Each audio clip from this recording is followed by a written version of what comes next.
Hello friends, मेरा नाम है सी एस आई पी मिथुन जायसवाल। आज हम करने वाले हैं एमसीक्यू चैप्टर नंबर 4 के।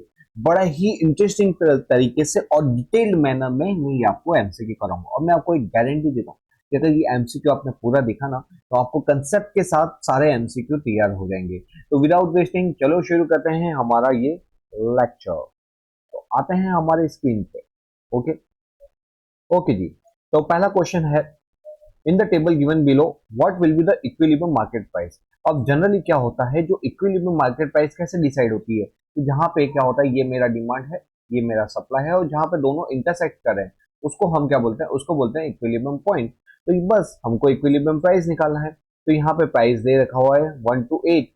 अब इस पे कहाँ डिमांड और सप्लाई कौन से पॉइंट पे इक्वल हो रहा है, ये 1400, 900, 500, 800, 600, 700, 700, सर सर सर ये मिल गया।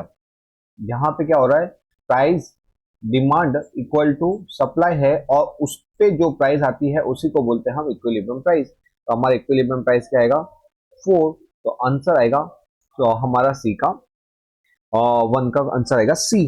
ठीक है, 4। ओके, नेक्स्ट देखते हैं क्वेश्चन नंबर 2। एज्यूमिंग दैट, इसको थोड़ा सा वाइड कर देते हैं। Assuming that when the price is 20, price कितना है 20 है, the quantity demanded is 9। देखो अब प्राइस कितना है 20, क्वांटिटी डिमांडेड 9 है। when the price is 19, तो इसकी क्वांटिटी है 10। ओके, क्या पूछा हुआ है, क्या पूछा है, based on the information what is the marginal revenue. Marginal revenue पूछा, तो एमआर कैसे बनता है, बेस्ड ऑन टीआर। तो पहले टोटल रेवेन्यू निकालो, टोटल रेवेन्यू का फॉर्मूला क्या होता है, TR is equal to price into quantity. तो ये प्राइस है, ये क्वांटिटी है, दोनों का मल्टीप्लिकेशन करेंगे तो हमको मिल जाएगा total revenue. 20 multiply by 9 is equal to 180 और 19 multiply by 10 is equal to 190। इसका हम क्या करेंगे, अब डिफरेंस निकाल देंगे तो ये आएगा 10। ओके, तो यहाँ पे हमारा आंसर क्या आएगा, आंसर आएगा 10। ओके जी। तो next, assuming that when the price is 20, अरे सेम टू सेम क्वेश्चन हो गया, 20 है, ये 15 है, ये 18 है, ये 16 है। Based on the what is the marginal revenue, बस कुछ नहीं करना, ये हमको टोटल रेवेन्यू मिल गया, टोटल रेवेन्यू मिल गया।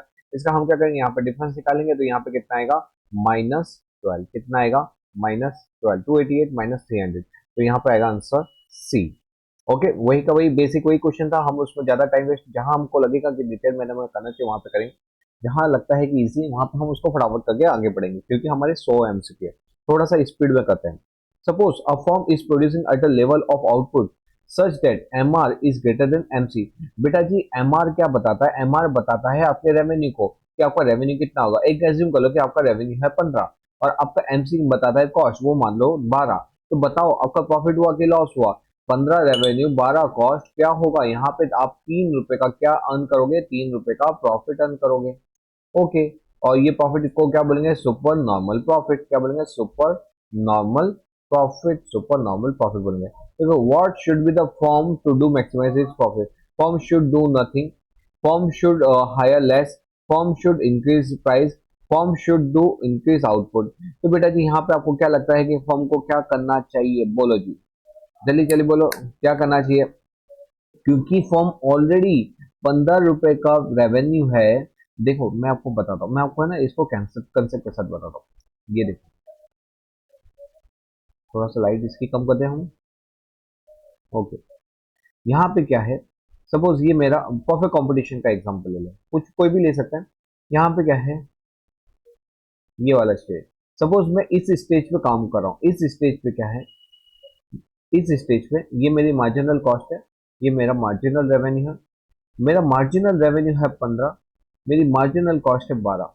मैं कितना प्रॉफिट अर्न कर रहा हूँ इसमें, 3 रुपए का प्रॉफिट अर्न कर रहा हूँ। क्या 3 रुपए का प्रॉफिट अर्न कर रहा हूँ तो क्या मेरे को यहाँ पे बिजनेस स्टॉप कर देना चाहिए, नहीं नहीं। मैं क्या बोलूंगा, मैं बोलूंगा अगर प्रॉफिट हो रहा है ना क्या कर, क्योंकि तू अभी अपने एमआर, क्या होता है मेरा मैक्सिमम प्रॉफिट कहाँ पे आता है, जब दोनों इक्वल होते हैं। दोनों इक्वल कहाँ पे होंगे, इस स्टेज पे होंगे। तो मेरा आउटपुट अभी सपोज कि यहाँ पे 100 क्वांटिटी का है, इस स्टेज पे दोनों इक्वल होते हैं, वहां पे सपोज कि 150 क्वांटिटी, तो मेरे को क्या करना चाहिए, फर्दर प्रोडक्शन करना चाहिए, कितना 50 यूनिट तक का और प्रोडक्शन करना चाहिए, ताकि क्या होगा, इस स्टेज पे मेरा प्रॉफिट मैक्सिमम होगा। तो क्या मैं यहाँ पे रुकूंगा क्या, बोलो क्या मैं यहाँ पे रुकूंगा क्या, नहीं जी नहीं, मैं यहाँ पे नहीं रुकूंगा, मैं अपने प्रोडक्शन को और बढ़ाते जाऊंगा, कहाँ तक, जहां तक मेरा M R equal to M C नहीं होता।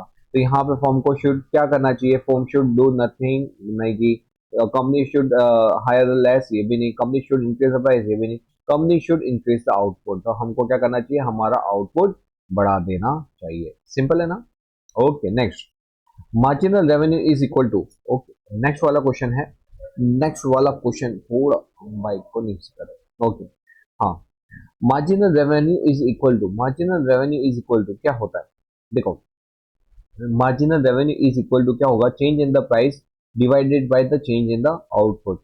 देखो ये हमने निकाला था अभी ऊपर ही, ये सिंपल निकाला था मार्जिनल रेवेन्यू। ये क्या होता है, जो टोटल रेवेन्यू का जो डिफरेंस होता है उसी को तो बोलते हैं हम मार्जिनल रेवेन्यू। इसको अगर हम दूसरे शब्दों में लिखें तो T R N minus T R N minus one भी बोल सकते हैं। ठीक है जी, ये भी आप बोल सकते हैं, या तो आप इसको क्या कर सकते हो, डिवाइड बाय, यहाँ पे वैसे क्वांटिटी में डिफरेंस देखो, ओ ओ ओ ओ ओ ओ ओ ओ ओ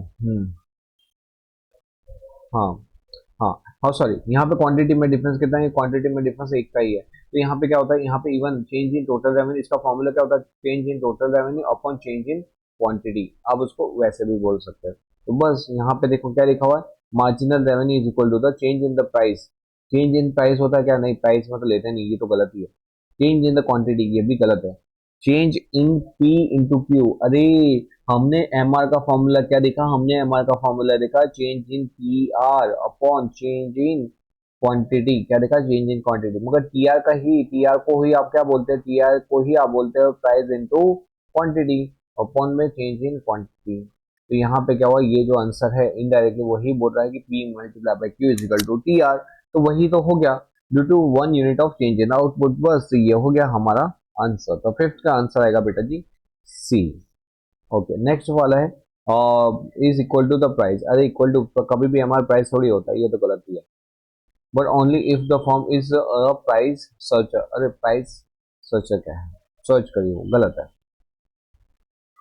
ओके जी हाँ, अब आते हैं next. Suppose that the sole proprietorship form is earning total revenue.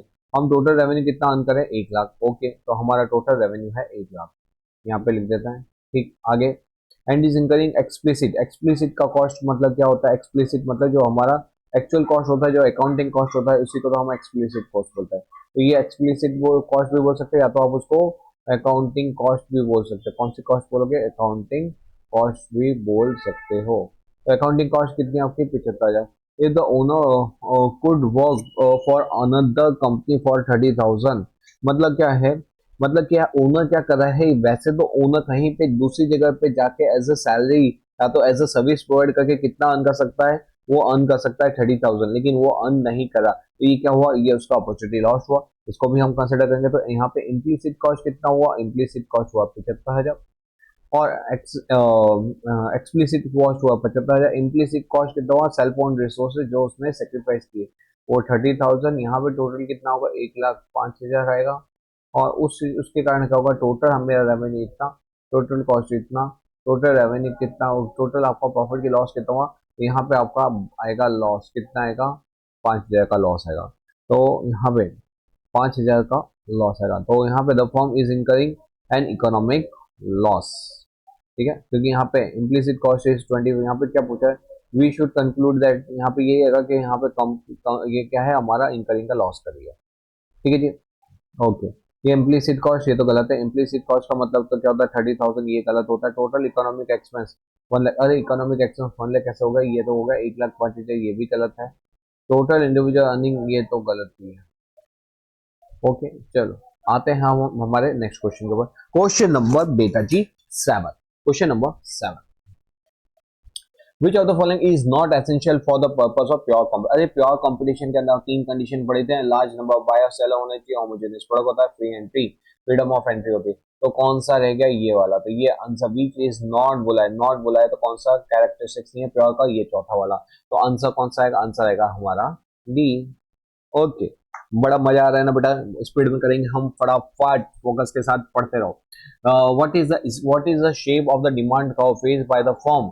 देखना बेटा यहाँ पे क्या पूछा है, फॉर्म का पूछा है, फेस्ड बाय द फर्म। तो फॉर्म का जो शेप होता है वो कुछ इस तरह का होता है। इसी को क्या बोलते हैं, इसको बोलते हैं हम हॉरिजॉन्टल, बोलेंगे क्या, vertical, positive slope, negative slope. तो कौन सा आंसर आएगा इसके अंदर, वर्टिकल गलत है, पॉजिटिव स्लोप गलत है, नेगेटिव स्लोप गलत है, आंसर आएगा हॉरिजॉन्टल। हॉरिजॉन्टल हॉरिजॉन्टल, तो आंसर आएगा आपका ए।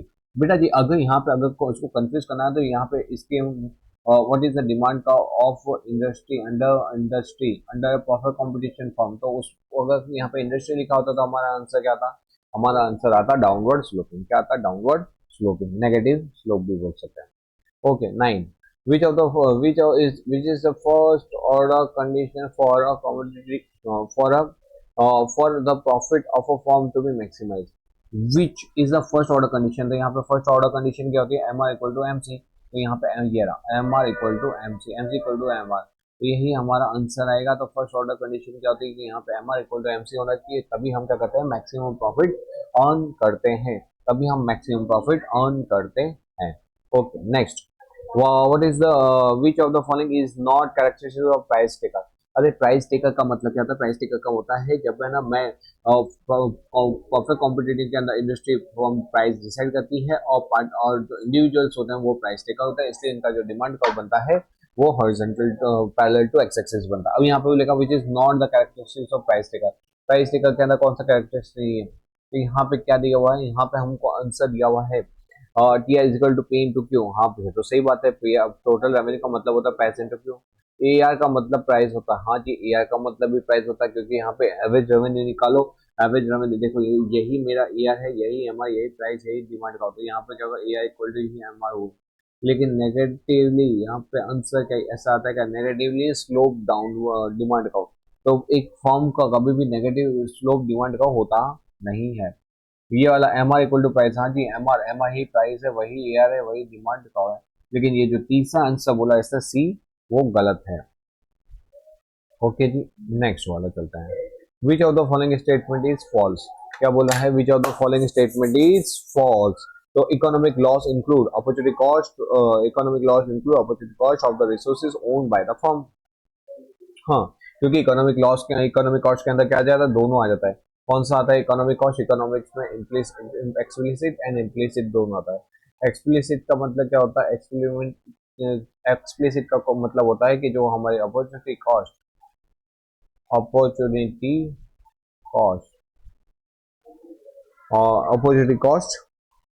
कौन सा बोल रहा हूँ, सॉरी इम्प्लिसिट, ये वाला इम्प्लिसिट, इसको बोलेंगे opportunity cost for self own resources. तो हम थे क्वेश्चन नंबर 10 के ऊपर, यहाँ पे विच इकोनॉमिक कॉस्ट के अंदर क्या आ जाता है, अपॉर्चुनिटी आ जाता है, हाँ जी आ जाता है। अब अकाउंटिंग इंक्लूड ओनली, ये भी सही है explicit. Economic profit will always be less than the accounting profit. Economic profit will always be less than the accounting profit if the resource owned used by the firm have the opportunity cost. ठीक है, तो यहाँ पे क्या बोल रहा है, यहाँ पे बोल रहा है हमारा कि इकोनॉमिक कॉस्ट के अंदर क्या होगा, ऑलवेज लेस होगा, तो सही बात है। देखो ना, अगर आपका टोटल रेवेन्यू कितना है, टोटल रेवेन्यू है 100 रुपए का, इकोनॉमिक कॉस्ट के अंदर दोनों आ गया, कौन सा आ गया आपका एक्सप्लिसिट कॉस्ट,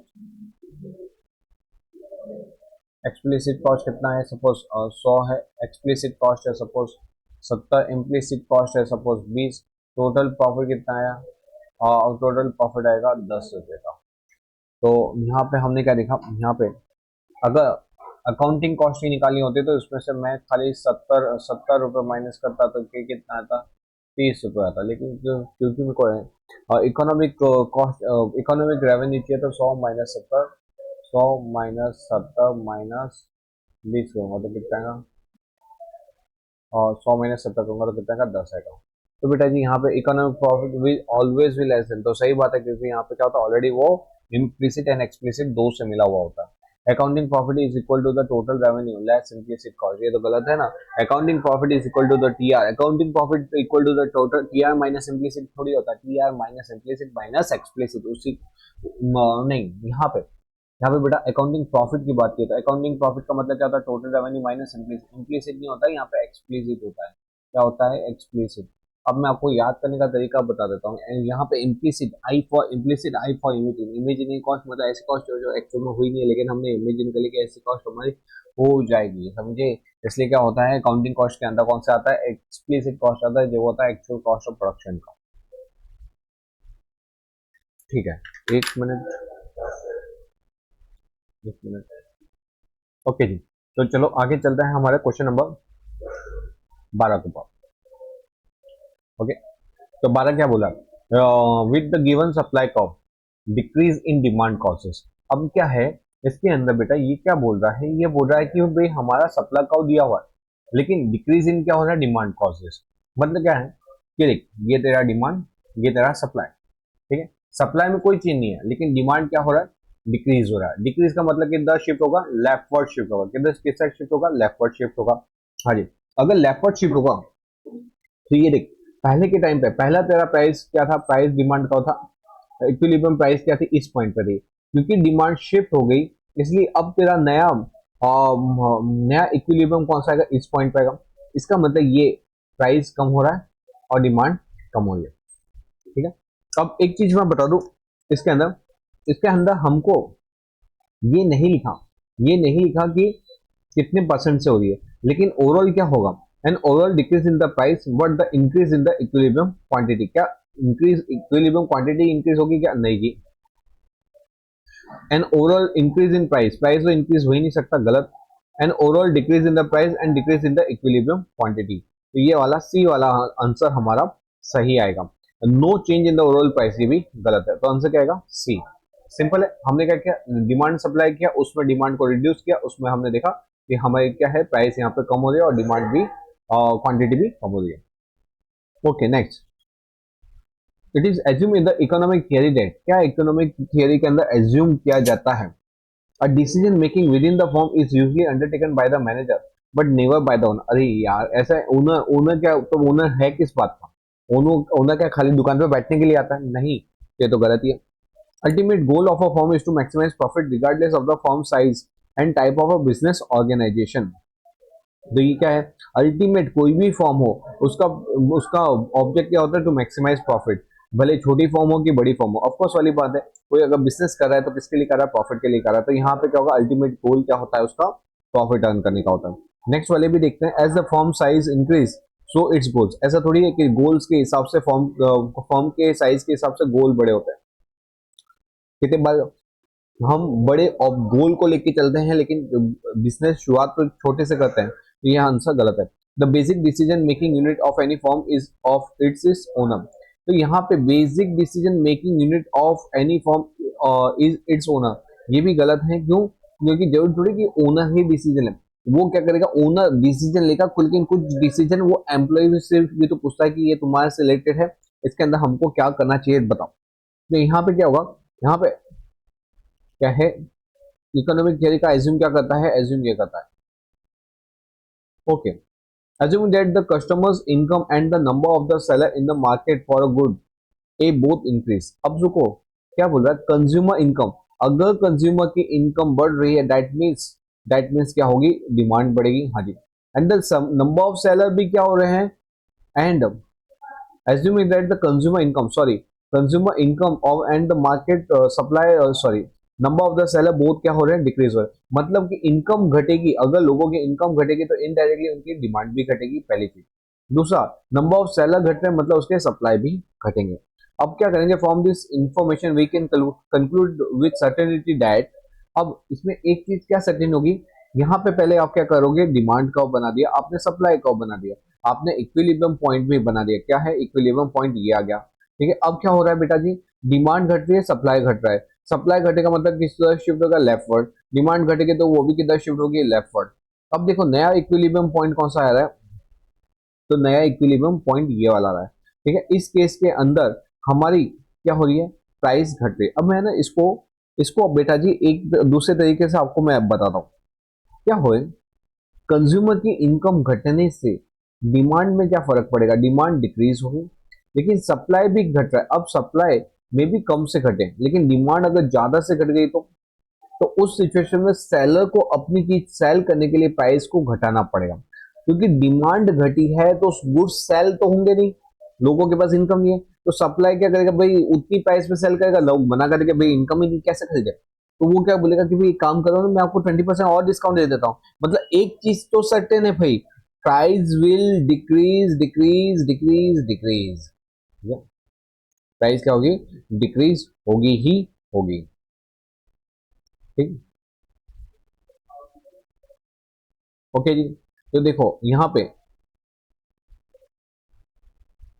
एक मिनट वापस से assuming that the consumer income and the number of the seller, क्योंकि number of seller in the market both decrease. एक काम करते हैं हम, है ना, इसको बेटर अंडरस्टैंडिंग के लिए आपको मैं ना वापस एक कर्व बना रहा हूँ। इसके अंदर क्या किया, यहाँ पे हमने जो डिक्रीज डिक्रीज किया था, यहाँ पे जो डिक्रीज डिक्रीज किया था दोनों सेम परसेंटेज से किया था।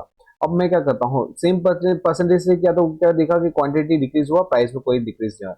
दूसरा, एक और मैं डिमांड और सप्लाई बनाया। हाँ जी, डिमांड सप्लाई बनाया। अब मैं इसमें डिक्रीज कैसे कर रहा हूँ, डिमांड में चेंज ज्यादा डिक्रीज कर रहा हूँ, डिमांड में चेंज ज्यादा डिक्रीज हो गया। हाँ, और सप्लाई के अंदर डिक्रीज जो है कम से कर रहा हूँ।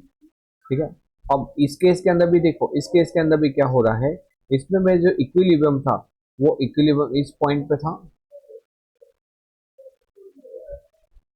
नया इक्विलिब्रियम कौन सा पॉइंट आ रहा है, तो नया इक्विलिब्रियम मेरा इस पॉइंट पे आ रहा है। तो देखो यहाँ पे प्राइस भी घटा, क्वांटिटी भी घटा, तो क्वांटिटी क्वांटिटी दोनों में ही घटा था, लेकिन यहाँ पे प्राइस भी घटा। यहाँ पे क्या देखा आपने, यहाँ पे ये देखा कि जब किसके अंदर चेंजेस ज्यादा होता है, डिमांड घटती है 20% से और सप्लाई घटता है 10% से। अब देखो और एग्जांपल लेते हैं जिसके अंदर हम क्या करेंगे, हम करेंगे डिमांड को घटाएंगे कम से। ये मेरा प्राइस, ये मेरा डिमांड, ये मेरा सप्लाई, ये सप्लाई है। अब डिमांड को घटाएंगे कम से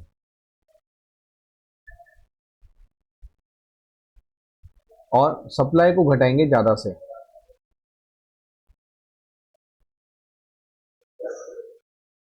अब आप इसके अंदर इक्विलिब्रियम पॉइंट देखोगे तो पुराना वाला इक्विलिब्रियम पॉइंट क्या था, पुराना वाला इक्विलिब्रियम पॉइंट ये था।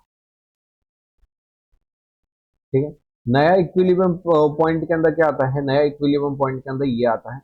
इस सिचुएशन में क्या होता है, आपकी प्राइस बढ़ रही है और क्वांटिटी तो क्या हो रही है, क्वांटिटी तो घट रही है। मतलब कि बेटा ये हर एक सिचुएशन में एक चीज तो कंफर्म है कि क्वांटिटी क्वांटिटी क्या हो रही है, कम हो रही है, क्वांटिटी कम हो रही है, क्वांटिटी कम हो रही है। अगर सेम परसेंटेज रहता है तो price remain to be same. अगर डिमांड ज्यादा से घट जाती है और सप्लाई उतनी तेजी से नहीं घटता, और डिमांड क्या होती है ज्यादा से घट जाती है, तो सब उसको बेचने के लिए प्राइस को कम करना पड़ेगा। यहाँ पे डिमांड क्या होता है बेटा, यहाँ पे डिमांड घटती है लेकिन सप्लाई क्या होता है, सप्लाई बहुत ज्यादा ही घट जाता है, मार्केट में स्टॉक नहीं होता, इसलिए प्राइस को बढ़ना होता है। तो यहाँ पे बेटा जी एक चीज तो कंफर्म है कि क्वांटिटी तो घटेगी ही घटेगी। तो हमारा जो आंसर आएगा वो आएगा B, the quantity will decrease. Okay, I hope आपको आ रहा होगा समझ में। ओके जी, next 15, if the supply increase in a great proportion then the demand. अगर क्या होता है, सप्लाई ज्यादा से बढ़ता है डिमांड से, मतलब सप्लाई बढ़ा सपोज 20% से और डिमांड बढ़ा 10% से, तो क्या होगा, तो कुछ नहीं। ये देखो ये हमारा ये मैंने क्या बनाया, पहले क्या करेंगे, आप फटाफट एक डिमांड का बनाओ, एक सप्लाई का बनाओ, वहां पे इक्विलिब्रियम पॉइंट बना दो। अब हमको क्या करना है, हमको सप्लाई को बढ़ाना है। क्या करना है, if the supply increases in a great proportion, तो यहाँ पे सप्लाई को बढ़ाएंगे, एक मिनट, यहाँ पे सप्लाई को बढ़ाएंगे।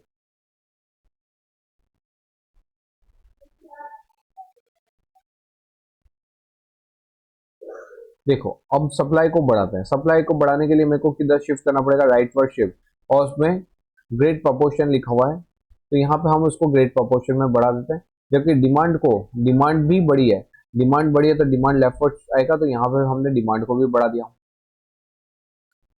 ठीक है। अब इसके अंदर इक्विलिब्रियम पॉइंट कहाँ पे आता है, इसके अंदर इक्विलिब्रियम पॉइंट कहाँ पे आता है, ये मेरा इक्विलिब्रियम पॉइंट है। ठीक है जी। अब ये इक्विलिब्रियम है। इस सिचुएशन में देखोगे तो क्या हुआ, मेरी जो प्राइस है प्राइस कम हुई है, और जो मेरी क्वांटिटी है क्वांटिटी बड़ी है। तो यहाँ पे देखो, new equilibrium price and quantity will B, new equilibrium price and quantity will be greater than the original. ये तो गलत ही है, प्राइस को कम होना होगा एंड क्वांटिटी को इंक्रीज होना होगा। तो new equilibrium price will be greater than the, ये प्राइस ग्रेटर नहीं है, गलत है। और new equilibrium price and the quantity will be lower than the original, new equilibrium price and quantity will be lower, ये तो गलत है। New equilibrium price will be lower than the original quantity, हाँ जी, and the new equilibrium quantity will be higher. मिल गया ना हमको हमारा आंसर, कि यहाँ पे प्राइस क्या होगी, ये प्राइस घटेगी और ये क्वांटिटी बढ़ेगी। तो यहाँ पे वही लिखा हुआ है कि यहाँ पे प्राइस क्या होगी, प्राइस घटेगी और क्वांटिटी क्या होगी, बढ़ेगी। ठीक है जी, ओके। चलो क्वेश्चन नंबर आते हैं हम 16 के ऊपर। 16 क्वेश्चन नंबर 16 क्या बोल रहा है, assuming that in the market for goods Z there is a simultaneously increase in the demand and the quantity supply that will result in। अब देखो यहाँ पे ना गुड्स Z, एक ऐसा गुड्स बोला है कि भाई एक गुड्स Z है जिसके अंदर क्या हो रहा है, इंक्रीज इन डिमांड भी हो रहा है एंड क्वांटिटी सप्लाई भी बढ़ रहा है, लेकिन कितना प्रोपोर्शन वो मेरे को दिया नहीं है। तो पहले मैं क्या करता हूँ कि इसके अंदर तीन प्रकार के कर्व बना देता हूँ। एक के अंदर क्या करूंगा, दोनों के अंदर सेम सेम प्रोपोर्शन से बढ़ाऊंगा कि डिमांड भी 10% से बढ़े और सप्लाई भी 10% से बढ़े। दूसरे के अंदर क्या किया, दूसरे के अंदर डिमांड के अंदर 30% से बढ़ाया और सप्लाई कम से बढ़ाया मैंने। ठीक है, और लास्ट वाले के अंदर क्या किया, लास्ट वाले के अंदर उल्टा, डिमांड में बढ़ाया 10% और सप्लाई में बढ़ाया 30%। ठीक है, अब देखते हैं तीनों में क्या फर्क हो रहा है। देखो तीनों के अंदर अगर आप देखोगे ना तो यहाँ पे जो इक्विलिब्रियम क्वांटिटी थी, यहाँ पे इक्विलिब्रियम क्वांटिटी, यहाँ पे प्राइस में कोई चेंज नहीं है, लेकिन यहाँ पे क्या हो गया, यहाँ पे मेरा क्वांटिटी जो है इंक्रीज हो गया। ठीक है, अगर दोनों में सेम परसेंटेज से चेंज होता है तो मेरी क्वांटिटी बढ़ती है। दूसरी सिचुएशन में क्या हो गया, यहाँ पे प्राइस में इंक्रीज हुआ है और क्वांटिटी में भी इंक्रीज हुआ, तो यहाँ पे प्राइस भी बढ़ रही है एंड क्वांटिटी भी इंक्रीज हो रही है। और लास्ट वाले के अंदर क्या हो रहा है, यहाँ पे प्राइस कम हो रही है एंड क्वांटिटी क्या हो रही है, इंक्रीज हो रही है। अब अगर तीनों सिचुएशन में देखोगे तो एक चीज तो कॉमन है, quantity increase, quantity increase, quantity increase. तो अगर हमको ये नहीं दिया हो कि कितने परसेंटेज से बढ़ेगी, तो उस सिचुएशन में अगर हमको स्पेसिफिक सिचुएशन दी होती तो हम इसके हिसाब से आंसर देते, लेकिन अगर स्पेसिफिक सिचुएशन नहीं है तो हम ये बोलेंगे कि यहाँ पे एक चीज कंफर्म है कि क्वांटिटी इंक्रीज होना ही होना है। ठीक है, तो देखो increase in the equilibrium price, price के बारे में कुछ नहीं बोल सकते, प्राइस बढ़ भी सकती है कम भी हो सकती है, तो गलत है। Increase in the equilibrium quantity and uncertain about the equilibrium price, तो हमारा आंसर आएगा सी। डिक्रीज इन द, डिक्रीज होगा नहीं, गलत है, तो यहाँ पे ये सी ही इसका आंसर है। Okay okay okay, question number 17। Okay, question number 17 में क्या बोला है, क्वेश्चन नंबर 17 में बोलता है suppose the technology of the production personal computer improve. बेटा जी टेक्नोलॉजी जब पर्सनल कंप्यूटर की इंप्रूव हुई है that means supply will increase. Okay, and at the same times individual discover new uses. अगर इंडिविजुअल को ने जो यूजर है उसको न्यू यूसेज मालूम पड़ेगा, हम कंप्यूटर के अंदर एक्सेल, पावर पॉइंट और बहुत सारे फीचर्स है जिसका यूज करके हम क्या कर सकते हैं, कुछ ना कुछ नया यूज कर सकते हैं हमारे एजुकेशन से रिलेटेड। तो क्या करेगा, बहुत ज्यादा डिमांड करेगा। हाँ, तो there is a greater utilisation of personal computer. तो एक तरफ मेरा क्या बढ़ रहा है, एक तरफ मेरा सप्लाई बढ़ रहा है और दूसरी तरफ क्या बढ़ रहा है, मेरा डिमांड बढ़ रहा है। तो बेटा जी इस सिचुएशन में क्या होगा, अगर सप्लाई भी बढ़ रहा है और डिमांड भी बढ़ रहा है तो उस सिचुएशन में मैं आपको कर्व बना के बताता हूँ। फटाफट, ये हमने डिमांड का कर्व बनाया, ये मैंने सप्लाई का कर्व बनाया। एक तरफ क्या हुआ, सप्लाई बढ़ा, ये आपका सप्लाई, और दूसरी तरफ क्या हुआ, डिमांड भी बढ़ा। देखो प्राइस सेम है लेकिन क्या बढ़ गई, क्वांटिटी बढ़ गई। तो क्या हुआ, प्राइस बढ़ गई और प्राइस सेम है, क्वांटिटी बढ़ गई। इसका मतलब क्या होगा, हम जो बाकी की जो भी सिचुएशन बनेंगे उसमें एक चीज श्योर होगी, या तो प्राइस कम होगी, प्राइस बढ़ भी सकती है, प्राइस कम भी हो सकती है, और या प्राइस रिमेन कांस्टेंट भी रह सकती है। लेकिन एक चीज वहां पे क्या होगा, सेम होगा कि हर एक सिचुएशन में क्वांटिटी बढ़ेगी बढ़ेगी, क्वांटिटी बढ़ेगी ही बढ़ेगी, क्वांटिटी बढ़ेगी ही बढ़ेगी। ओके, तो देखो quantity will increase and price can not be determined. ऐसा हो तो मैं आपको एक और कर्व बना कर दिखाता हूँ जिसके अंदर हम डिमांड में चेंज ज्यादा करते हैं और सप्लाई में चेंज कम करते हैं। देखो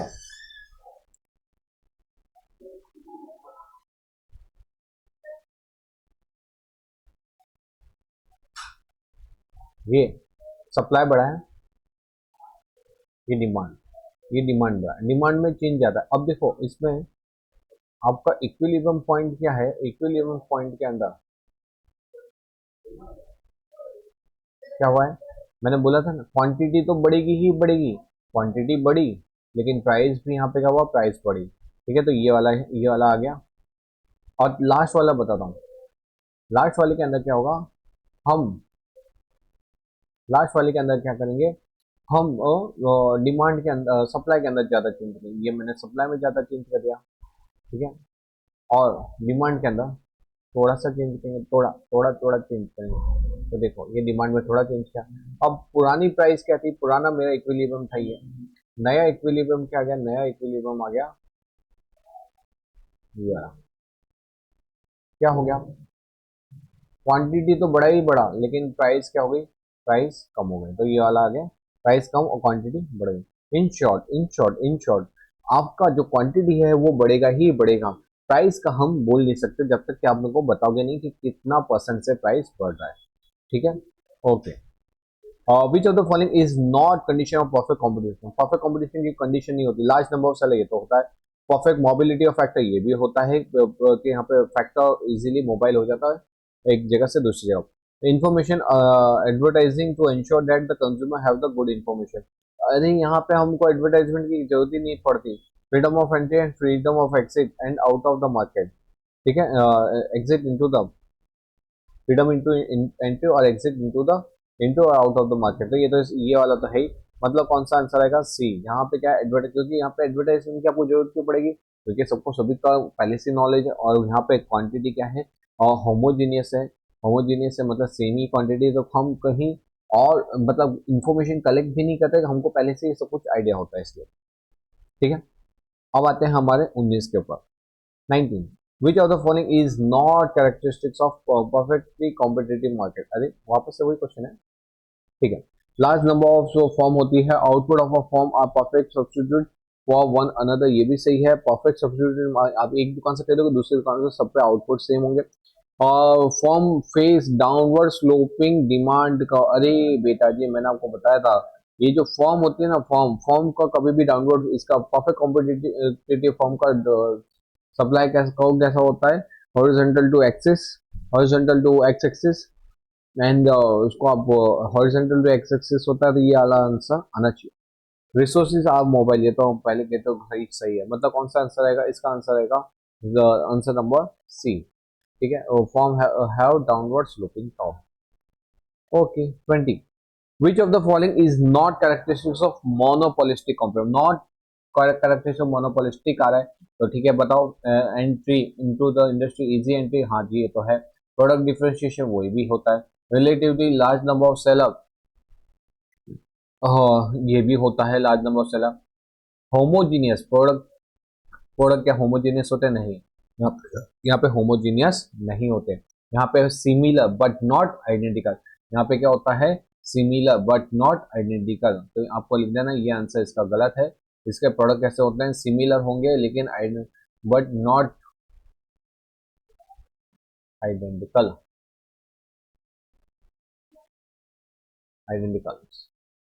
ठीक है, ओके जी, ओके क्वेश्चन नंबर आते हैं नेक्स्ट, क्वेश्चन नंबर 21, मोनोपोली में arise in the market because, अब मोनोपोली आती क्यों है, significantly important resource of the production is owned by the single firm, हाँ जी ये भी सही है, द गवर्नमेंट हैज गिवन, हाँ आईआरसीटीसी जैसे पैटेंट ट्रेडमार्क देते तो भी आता है, the cost of production and economy of scale के कारण भी आता है, तो सारे आंसर ही उसके सही है, मतलब आंसर आएगा D for Delhi. Question number 22, oligopolist industry are characterized by, अब आपको मैंने बताया था ओलिगोपोली इंडस्ट्री कैसे होती है, जहाँ पे 2 से लेकर 10 ही सेलर होते हैं, तो वो ओलिगोपोलिस्ट आते हैं। New firm dominant, few firm dominate करती हैं, substantial barrier to the entry होता है, हाँ जी ये सही है, few firm, few large firm and no entry barrier, entry barrier ऐसा जरूरी नहीं कि एंट्री बैरियर ना हो, तो few firm, few large firm and no entry barrier, नहीं एंट्री बैरियर नहीं होता, एंट्री बैरियर देखो इसके अंदर क्या होगा, नो एंट्री बैरियर, 2 मिनट में आता है इसलिए आगे पहले पढ़ते हैं। Large, large number of small form, गलत, ये तो लार्ज नंबर होती नहीं क्योंकि मैक्सिमम 2 से 10 ही होती है, तो ये तो गलत है। One dominant form and low entry barrier, तो ऐसा जरूर नहीं कि एक डोमिनेंट हो बाकी का लो एंट्री बैरियर, तो ये भी गलत है, तो यहाँ पे हमको कैसा कौन सा पॉइंट देखने को मिलेगा बेटा जी, कौन सा पॉइंट देखने को मिला, कौन सा है विच, अरे सही पूछा है ना। यहाँ पे फ्यू फॉर्म्स होती है और वो क्या करती है, वो ट्राई करती है कि दूसरे फॉर्म अंदर ना आए, तो न्यू, नो न्यू एंट्री भैया। हम्म, तो ये आंसर भी गलत है, ये आंसर भी गलत है, ये भी। पहला आंसर इसका आएगा कि यहाँ पे क्या होगा, फ्यू डोमिनेंट फॉर्म होंगे and substantial barrier to the entry. तो यहाँ पे substantial barrier to the entry होता है, दूसरों को एंट्री नहीं देने देते। ओके, नेक्स्ट वाला, price taking firm. Price taking firm का मतलब हो गया परफेक्ट कंपटीशन। हाँ जी, a firm that operate in a perfectly competitive market are said to be relatively relative to the market. Which of the following best describe the smallest? Okay, यहाँ पे price taking form है जी, हाँ जी। Form operate in perfect competitive, हाँ। इसका कॉ कैसा बनेगा, इसका फोर ऐसा बनेगा। And said to be smaller होता है, हाँ, क्योंकि हर एक का जो शेयर होता है वो छोटा होता है। The individual firm must have the fewer than the 10 employ. ऐसा इसका ऐसा होगा क्या कि एक फॉर्म के अंदर सिर्फ और सिर्फ 10 एम्प्लॉय हो? नहीं जी नहीं, ऐसा नहीं हो सकता, तो ये गलत है। The individual form face the, इसका तो डाउनवर्ड स्लोपिंग डिमांड का भी नहीं होता। The individual form has the asset less than, इसका एसेट से हमने कोई कहीं कुछ पढ़ा नहीं है, तो ये भी गलत है। तो यही आएगा, और देख लेते हैं आंसर क्या है। The individual firm is unable to affect the market price through its output decision. वो आउटपुट करेगी कि नहीं करे, उससे उसके मार्केट प्राइस पे या तो इंडस्ट्री के मार्केट प्राइस पे कोई फर्क नहीं आ सकता। तो यहाँ पर आंसर क्या आएगा, आंसर आएगा डी। ओके, एक मिनट देना बेटा। चलो नेक्स्ट क्वेश्चन पे चलते हैं। हमारा नेक्स्ट क्वेश्चन कौन सा है, for price taking form marginal revenue is less than the price. अरे प्राइस टेकिंग फॉर्म के अंदर तो हमने क्या देखा था, फॉर्म का कर्व ये होता है, यही पे क्या होता है प्राइस, यही है यार, यही एम आर और यही डिमांड कर्व। तो ये तो पहला तो गलत ही है। Marginal revenue is equal to the price, ये वाला सही है।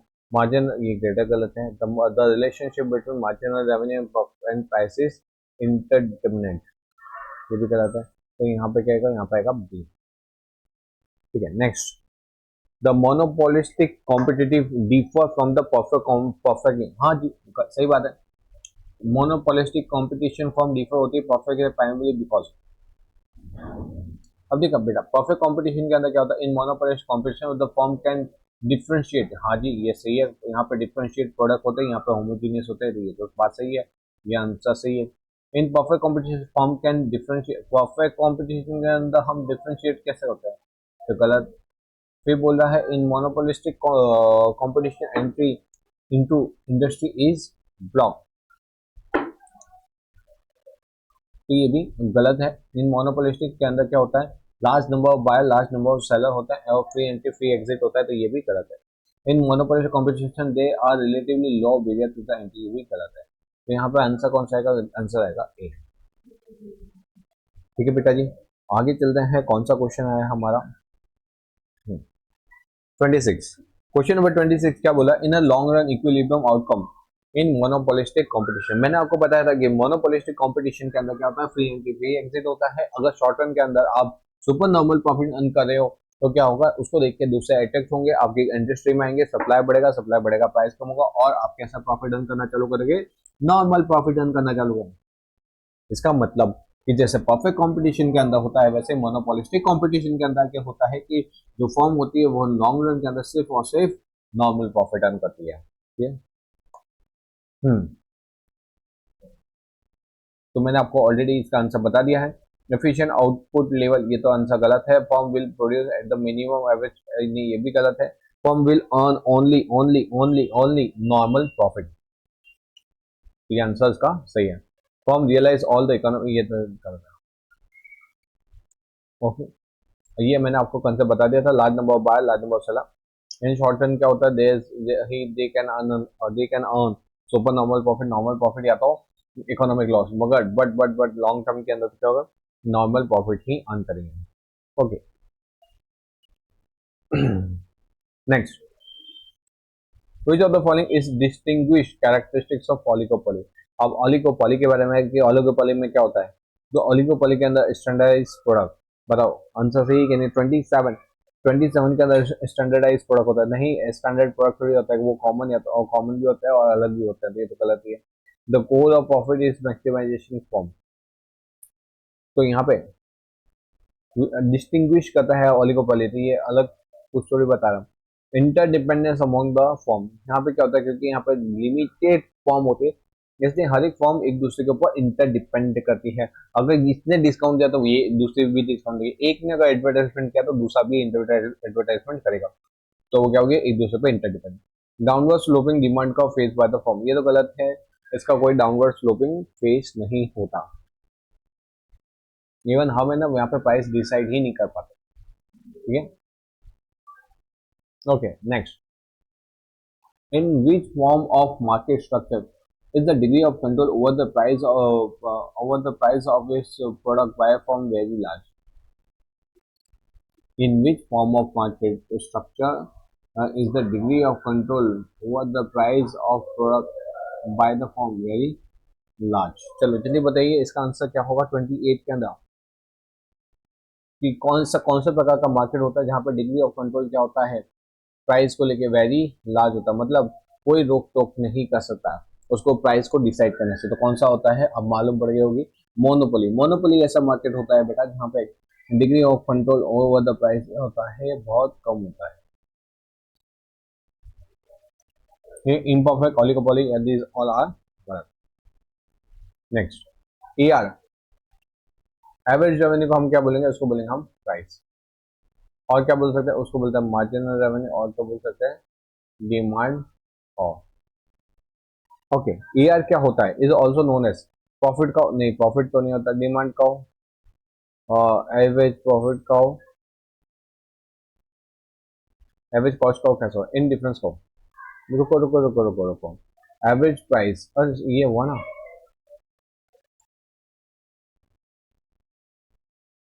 एवरेज रेवेन्यू क्या होता है, डिमांड कर्व होता है। Okay, under which of the following market structure does the firm has no control over the price of its product? कौन सा प्रकार का मार्केट होगा जहाँ पे क्या होगा, under which the market structure does not does market structure does a firm have no control over the price of its product? इसके अंदर क्या आएगा बताओ, कौन सा प्रकार का मार्केट होगा, जल्दी जल्दी जल्दी सोचो सोचो सोचो सोचो जल्दी सोचो। जहाँ पे क्या होता है, ऐसे प्रकार का मार्केट जहाँ पे हमारा प्राइस के ऊपर कंट्रोल नहीं होता, मतलब प्राइस हम खुद डिसाइड नहीं करते, तो वो कहाँ से होता है, वो होता है परफेक्ट कंपटीशन के अंदर। परफेक्ट कंपटीशन के अंदर क्या होता है कि हम अपने प्राइस जो है ना, वो जो इंडस्ट्री ने डिसाइड किया वही हमको रखनी पड़ती है, उसको हम चेंज नहीं कर सकते, ठीक है। तो यहाँ पे क्या होगा, in which of the form does has the no control, कुछ सीधा और नेगेटिव दोनों का रूल है, और किसका कंट्रोल नहीं होता, तो परफेक्ट कंपटीशन के अंदर हमारे पास प्राइस का कंट्रोल नहीं होता। Okay, domain.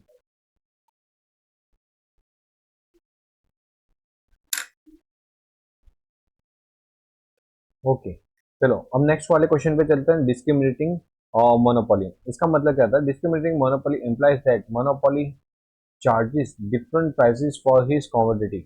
डिस्क्रिमिनेटिंग का मतलब क्या होता है, अलग अलग से अलग अलग प्राइस चार्ज करना।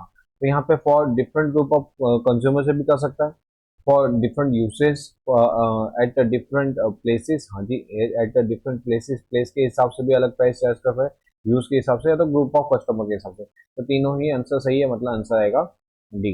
प्राइस डिस्क्रिमिनेशन, वापस से प्राइस डिस्क्रिमिनेशन मतलब भेदभाव करना प्राइस में, will be profitable only if elasticity of demand in different सब मार्केट इज। बेटा जी जो रिच मार्केट होता है ना, रिच मार्केट उसके अंदर इलास्टिसिटी कैसी होती है, ये कुछ इस तरह की होती है। अगर क्या होता है, अगर प्राइस को बढ़ा भी दिया जाए ना 20% से, तो भी क्या होगा डिमांड में, अगर यहाँ पे 20% से बढ़ा है, डिमांड में 5% ही चेंज आए। जबकि जो पुअर मार्केट के अंदर होता है, वो पुअर मार्केट के अंदर क्या होता है, इस तरह का रहता है। उसके अंदर क्या किया जाता है, प्राइस को थोड़ा सा कम करके, डिमांड के अंदर प्राइस को थोड़ा सा कम करके, प्राइस में अगर 5% से चेंज करो, आपकी डिमांड में भी 20% से बढ़ जाती है।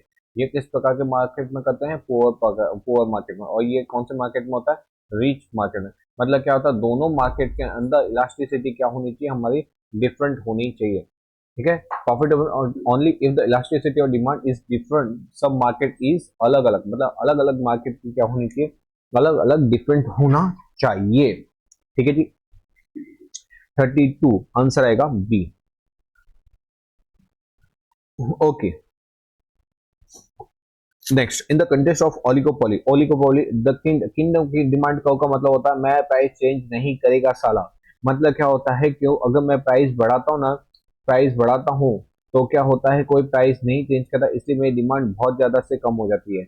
इसका उल्टा, अगर मैं प्राइस को अगर कम करने की सोचता हूँ, सॉरी, तो अगर मैं प्राइस को कम करने की सोचता हूँ, उस सिचुएशन में क्या होगा, अगर प्राइस अगर मैं थोड़ी भी कम करता हूँ ना, इतनी मैंने कम किया, ठीक है, इतना कम किया, यहाँ पे क्या होगा, मेरी डिमांड बढ़ती नहीं, क्योंकि बाकी सब भी अपनी प्राइस क्या कर देते हैं, कम कर देते हैं। तो मेरी प्राइस कम की इतनी 20% से, और मेरी डिमांड जो बढ़नी चाहिए थी वो सिर्फ 5% से ही बढ़ी है। तो ये तो गड़बड़ हो गई। मतलब क्या होगा कि मेरे को कहाँ पे स्टिक रहता हूँ, मैं हमेशा यहाँ पे स्टिक रहता हूँ। इसका मतलब क्या होता है, इसे बोलते हैं प्राइस रिजिडनेस, प्राइस रिजिडिटी क्या बोलेंगे हम, प्राइस रिजिड। प्राइस रिजिड का मतलब क्या हुआ बेटा, कि प्राइस में चेंज नहीं करना। कौन से के अंदर, जब हम किन डिमांड कर्व की बात करते हैं। Okay, the firm in the perfectly competitive market is a price taker. हाँ जी, ये तो सही बात है। The designation as a price taker is based on the assumption that. अच्छा, कौन कौन सा एजम्पशन है, the firm has some but not complete control over the product price. अरे गलत, परफेक्ट कंपटीशन में तो हमारे पास कुछ भी कंट्रोल नहीं होता, इंडस्ट्री ने जो बोल दिया वो full and final. There are so many buyer and seller in the market and that any individual firm cannot affect। ये वाला तो सही है। फिर इसके बाद each firm has a each each firm produces a homogeneous product।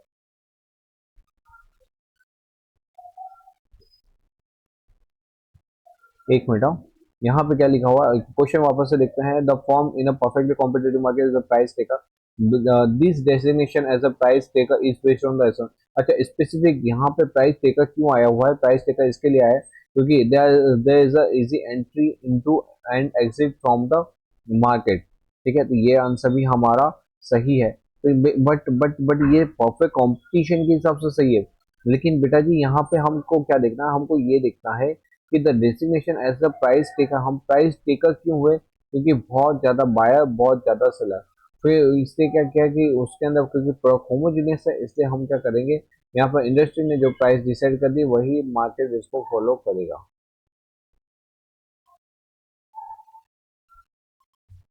ठीक है, तो यहाँ पर so many buyer and seller in the market that any individual firm can not affect the price. Okay, तो यहाँ पे आंसर आएगा हमारा बी, कि बहुत ज्यादा बायर सेलर है, इसलिए क्या होता है, वो इंडस्ट्री के बेस पे हम मार्केट प्राइस निकालते हैं। ठीक है जी, question number 35। Suppose the demand curve for the XYZ limited slope down. अगर इसका डिमांड कर्व कैसा है, slope down to the right, slope downward and to the right, we can conclude that, एक minute, suppose that the demand curve for the XYZ is a slope downward and to the right। okay, क्या लिखा हुआ, we can conclude the firm operate a perfectly competitive नहीं हो सकता, क्या सकता, ऐसा आता है। the firm can sell all that it want to at the established market। तो ये तो क्या लिखा हुआ, the firm can sell all that it want at the established market price। Next वाला क्या है, the XYZ is not the price taker in the market because it must lower the price to sell the additional unit। हाँ, ये वाला सही है, यहाँ पे वो प्राइस टेकर नहीं है, क्योंकि ये वाली सिचुएशन में तो हम प्राइस टेकर नहीं होते। उसके लिए क्या करना पड़ता है, हमको हमको ज्यादा यूनिट सेल आउट करने के लिए ज्यादा प्राइस को कम करना पड़ता है। वही तो एग्जैक्टली सी बोल रहा है, लेकिन आगे भी देखते हैं। Now the XYZ Limited will not be able to maximize profit because the profit price and the revenue are subject to change। अरे ये तो पता नहीं क्या लिखना चाहता है, ये तो कुछ भी लिखा हुआ है, ये तो गलत है। तो हमारा आंसर बेसिकली आएगा ये वाला। ठीक है,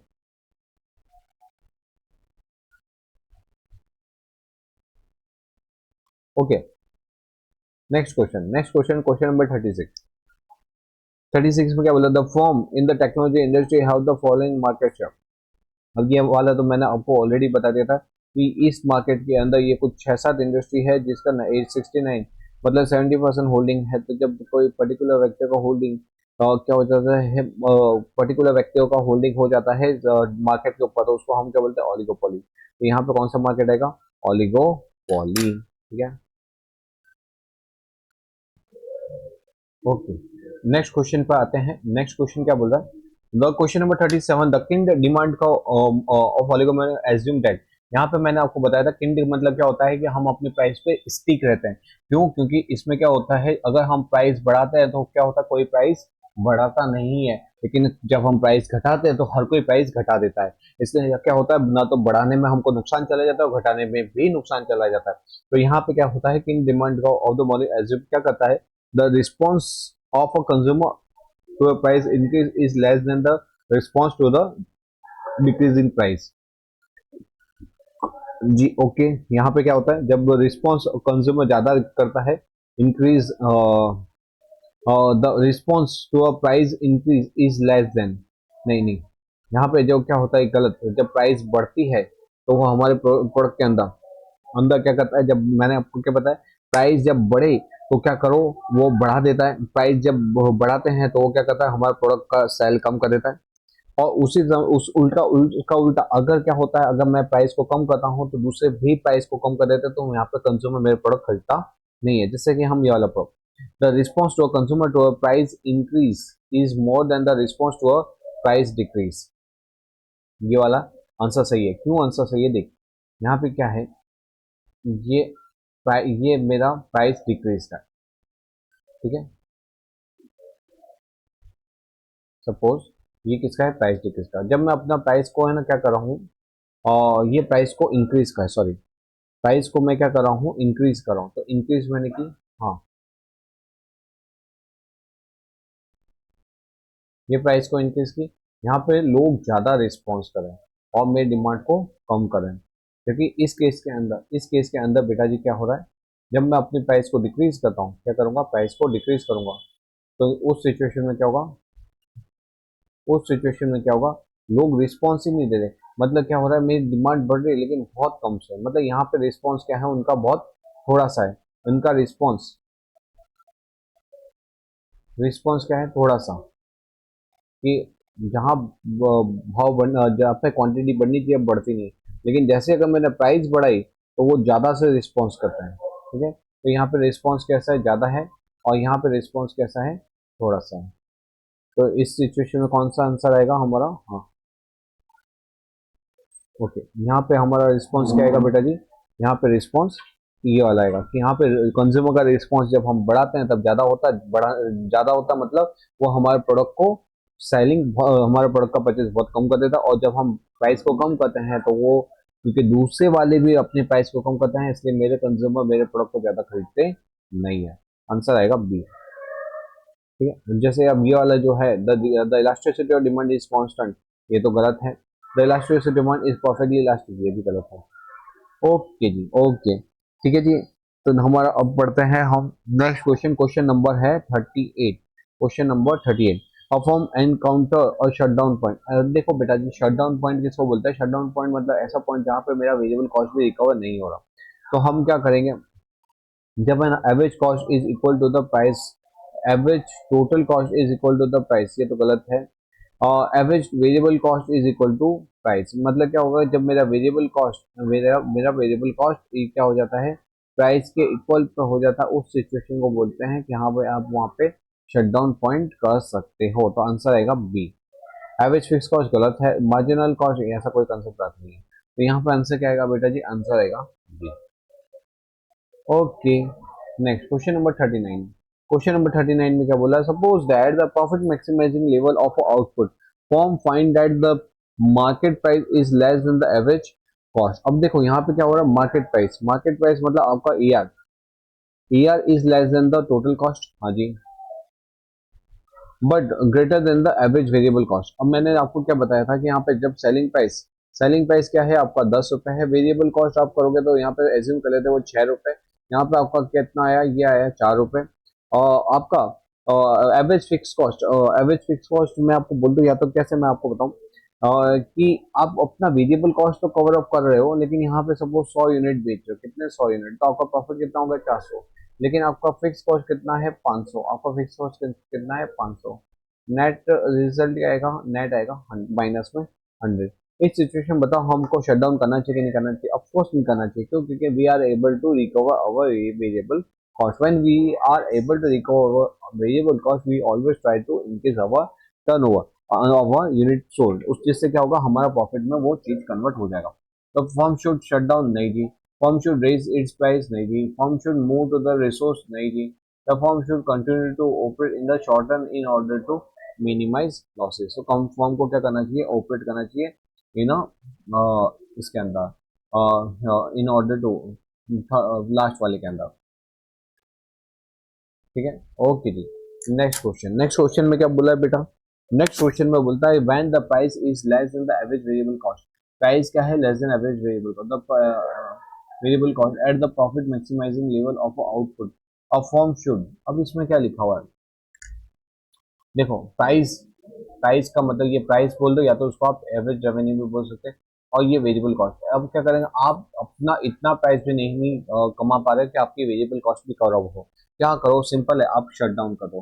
क्यों? क्योंकि यहाँ पे आपको जितना ज्यादा प्रोडक्शन करोगे और ज्यादा लॉस होगा। Better you should shut down. तो यहाँ पे आंसर देखो फटाफट कौन सा आएगा हमारा, फटाफट देख के बताओ।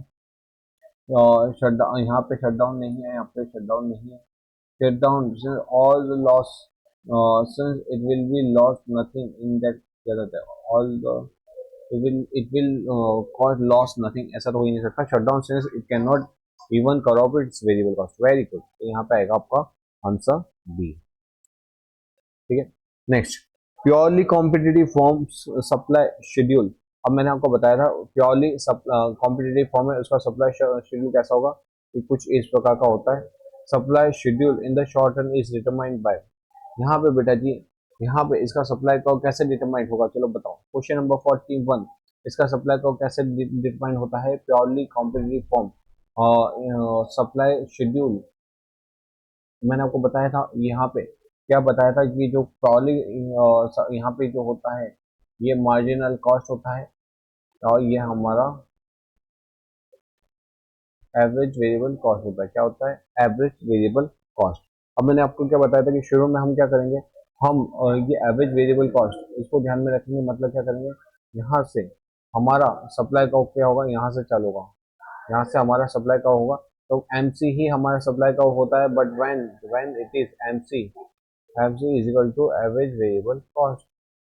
एमसी क्या होता है? एमसी जहाँ पे MC is equal to average variable होता है, वहां से एमसी क्या बन जाता है, मेरा सप्लाई वेरिएबल सप्लाई कर्व बन जाता है। तो यहाँ पे क्या होगा, मार्जिनल कॉस्ट कर्व।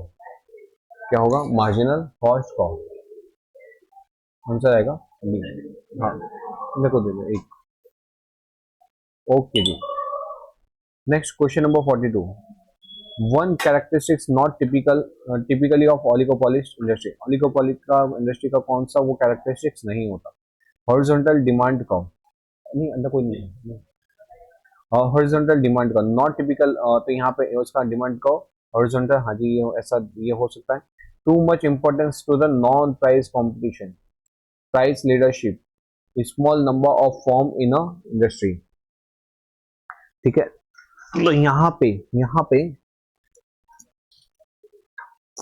पे बेटा जी, too much importance to the non price competition, क्योंकि यहाँ पे क्या होता है, यहाँ पे बहुत सारी लार्ज फॉर्म होती है, और जैसे आप मैंने आपको बताया था यहाँ पे क्या होगा, लार्ज फॉर्म होंगे तो नॉन प्राइस कंपटीशन करेंगे।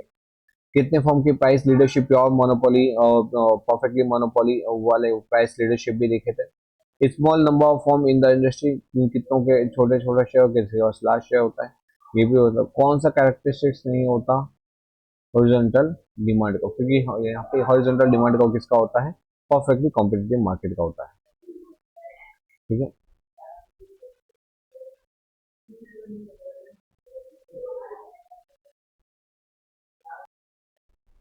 ओके, तो नेक्स्ट क्वेश्चन पे चलते हैं। नेक्स्ट क्वेश्चन है हमारा question number 43, the structure of toothpaste industry.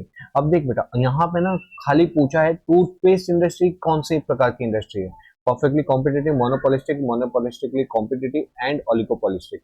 अब मैं एक और चीज बताऊं, जब है ना ये सेम टू सेम क्वेश्चन ये रहा, टूथपेस्ट इंडस्ट्री जब हमको क्या दे रखा हुआ है, जब हमको होल्डिंग परसेंटेज है, मतलब कि मेरे मार्केट का कितना शेयर मेरे पास है, मतलब ये टोटल एक से लेके 1 to 6 इंडस्ट्रीज के पास कितना होल्डिंग है, इट्स 70%, कितना परसेंट है, अप्रोक्सीमेटली 70, और बाकी क्या छोटी छोटी होल्डिंग है अलग अलग कंपनियों की, वो 30 है। उस सिचुएशन में हम इसको क्या बोलेंगे, उस समय हम इस पे किस पे आंसर लगाते हैं, ओलिगोपॉली। लेकिन जब हमको परसेंटेज नहीं दिया और जनरल बात बोली है, जनरल बात बोली है, तो टूथपेस्ट के अंदर बहुत सारी कंपनियां होती हैं, हाँ, तो मैनी सेलर्स, मैनी सेलर तो क्या आएगा, मोनोपोलिस्टिक, मोनोपोलिस्टिक, ठीक है। तो यहाँ पे कौन सा, यहाँ पे हमारा आंसर जो आएगा 43 के अंदर क्या आएगा, मोनोपोलिस्टिकली कॉम्पिटिटिव। ये मोनोपोलिस्टिक, ये मोनोपोलिस्टिक नहीं, मोनोपोलिस्टिक मतलब जो मोनोपोली वाली कंपनी होती है उसको मोनोपोलिस्टिक कंपनी बोलते हैं, और मोनोपोलिस्टिकली कॉम्पिटिटिव वाला ये आंसर आएगा, सी आंसर, ठीक है। इसमें कंफ्यूजन मत होना, मोनोपोलिस्टिकली कॉम्पिटिटिव कंपनी आएगा। और मैंने आपको बता दिया, अगर हमको शेयर दिया होता जो ऊपर वाला क्वेश्चन था उसमें हमने लगाया था ओलिगोपोली, क्योंकि वो जो 6 कंपनियां थी उनके पास 70%, जब कुछ ही कंपनी का मेजर होल्डिंग होता है तो ओलिगोपोली आता है, ठीक है। और इसमें भी अगर मैं आप बता दूं कि अगर एक ही कंपनी के पास सपोज कि 90% होल्डिंग है तो फिर कौन सा आता, तो फिर मोनोपोली वाला आता।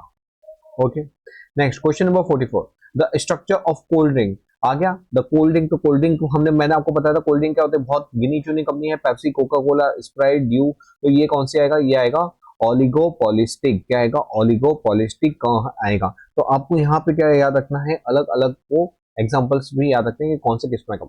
विच of the following statement is incorrect, मतलब नॉट करेक्ट है। तो even in a monopolistic form can have a losses, हाँ, तो यहाँ पे तो क्या होता है, ये सही बात है, मोनोपोलिस्टिक फॉर्म को क्या होता है, प्रॉफिट भी होता है, लॉस भी होता है, और सुपर नॉर्मल प्रॉफिट भी होता है। The firm in a perfect competitive market are the price taker, ये भी बात सही है, इंडस्ट्री प्राइस डिसाइड करती है, ये प्राइस टेक करते हैं।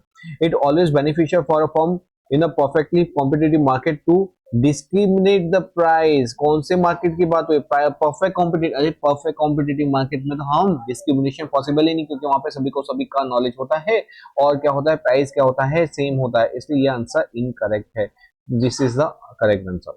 इन डिमांड का is related to the oligo, हाँ, तो ये तो ऑलिगोपॉलिस्टी का होता है, तो हमारा कौन सा आंसर आएगा, सी आएगा। Next question number 46, under perfect competition in the long run there will be no कौन सा आएगा, no production, no cost, normal profit. ये मैंने आपको क्या बताया था कि परफेक्ट कंपटीशन के अंदर, लॉन्ग रन के अंदर हम क्या करते हैं, लॉन्ग रन एवरेज कॉस्ट के मिनिमम पॉइंट पे प्रोडक्शन करते हैं, तो हमेशा हमको क्या होता है, यहाँ पे नॉर्मल प्रॉफिट ही होता है, तो यहाँ पे आंसर क्या आएगा, नॉर्मल प्रॉफिट आएगा।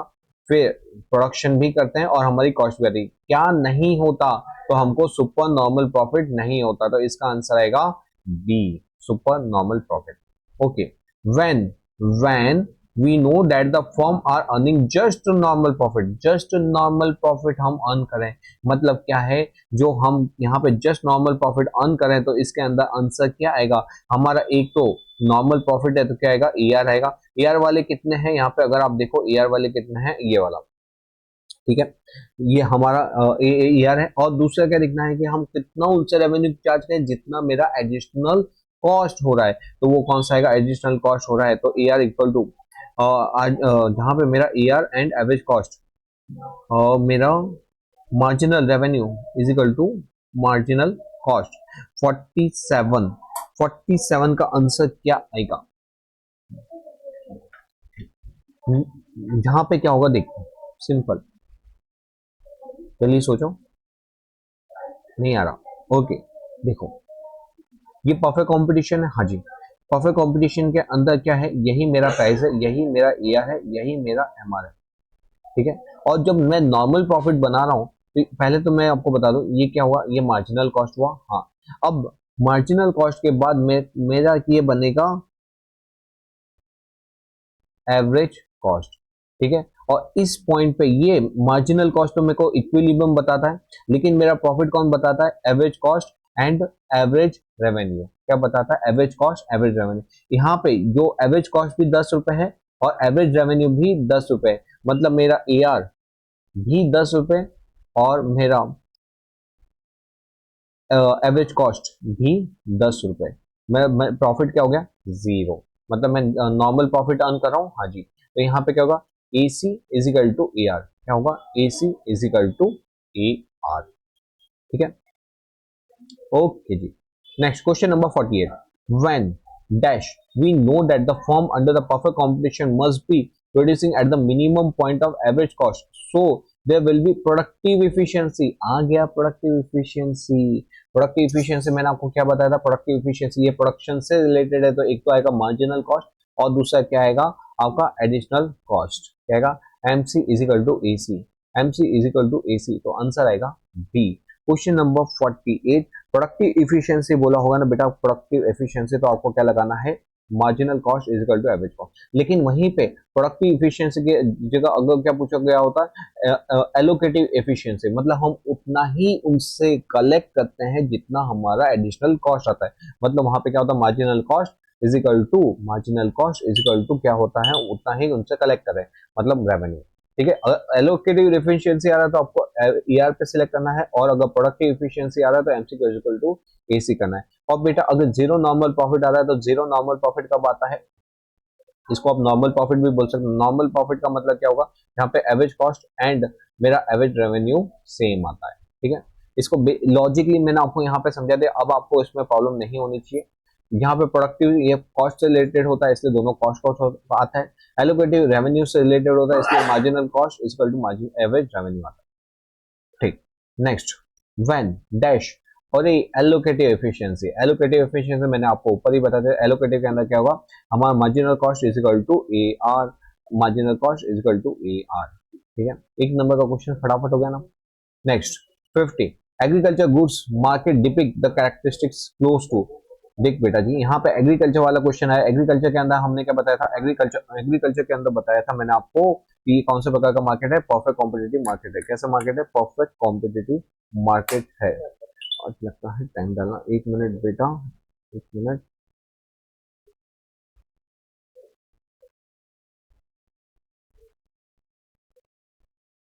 टाइम डालना रह गया तो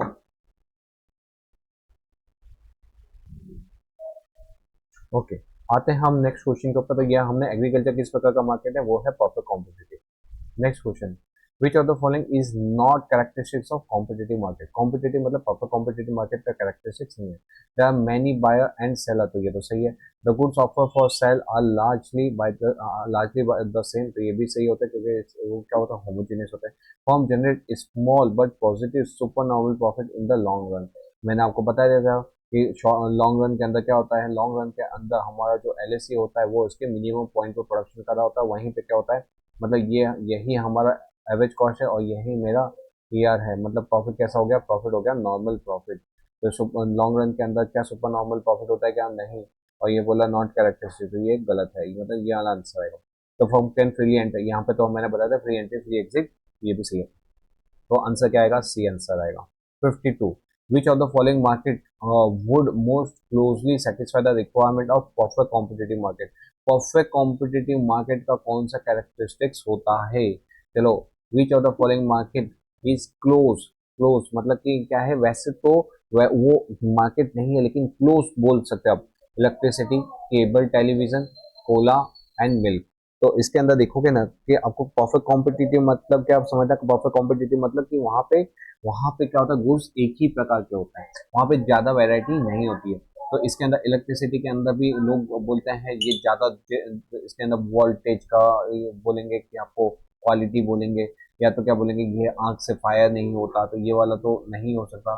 केबल टेलीविजन में भी नहीं होता क्योंकि यहाँ पे अलग अलग इंडस्ट्री अपनी अपनी क्वालिटी बेचती है। कोला, कोला मतलब ये ठंडा वगैरह, इसमें भी नहीं होता। ये जो मिल्क होता है, milk is somewhat characteristics of perfectly competitive market. ठीक है, okay. Which of the following statement is accurate regarding the perfect competitive market. Which of the following statement is accurate regarding perfect competitive market, तो क्या होगा, the demand curve is downward sloping. देखो accurate बोला हुआ है, तो perfect competition market का demand curve कैसा होता है, पैरेलल टू एक्स एक्सिस होता है, तो ये डाउनवर्ड स्लोपिंग ऐसा तो होता ही नहीं है, तो ये तो आंसर गलत है। The demand curve always lies above the marginal revenue curve. The demand curve always always lies above the marginal revenue. ठीक है, ये भी ऐसा थोड़ी होता है। ये जो होता है ना, यही मेरा एवरेज रेवेन्यू, यही मेरा मार्जिनल रेवेन्यू, और यही मेरा प्राइस, यही मेरा डिमांड कर्व।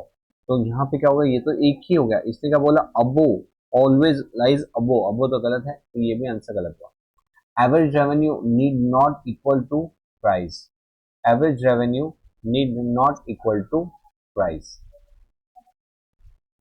ओके, नेक्स्ट वाला, the price is given and is determined by equilibrium in the entire market.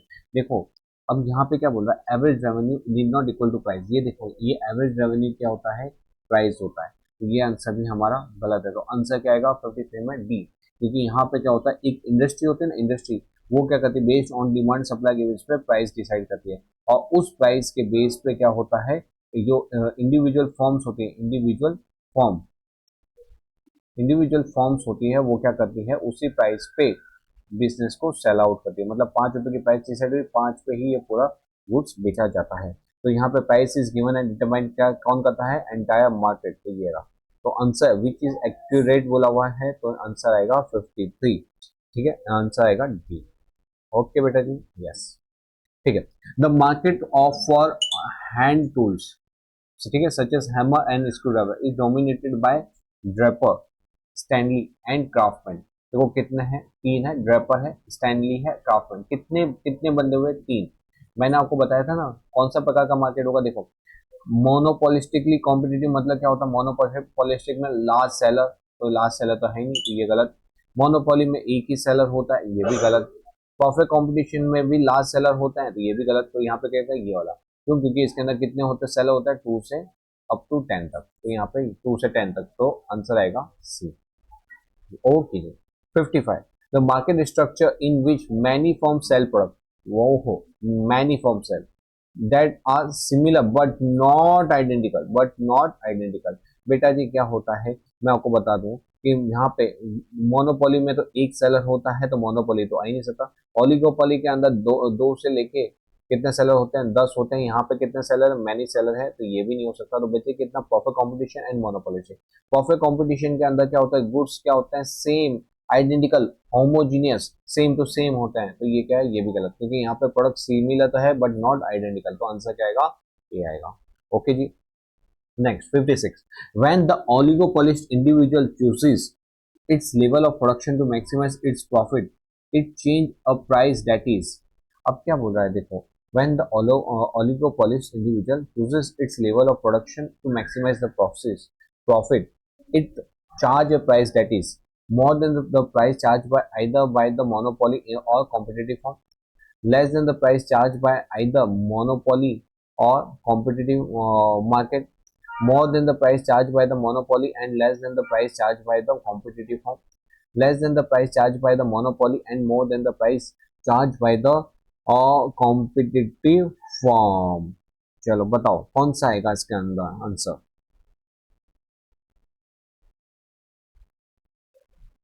देखो यहाँ पे क्या करना चाहता है, देखो अब है ना, ये कितना कॉम्प्लिकेटेड है, वो आराम से सॉल्व करते हैं। एन ओलिगोपोलिस्ट है, individual chooses its level of production to maximize its profit. तो वहां पे ये क्या करना चाहता है, मैक्सिमाइज इट्स प्रॉफिट करना चाहता है। It charge a price that is, ठीक है, तो वो कौन सी प्राइस चार्ज करेगा, कौन सी प्राइस चार्ज करेगा इसके अंदर। तो मोर than the price charge either bye monopoly और कॉम्पिटिटिव फॉर्म। देखो जी यहाँ पे है ना, ओलिगोपोली के अंदर क्या होता है, ओलिगोपोली के अंदर दो या उससे ज्यादा सेलर वो होते हैं।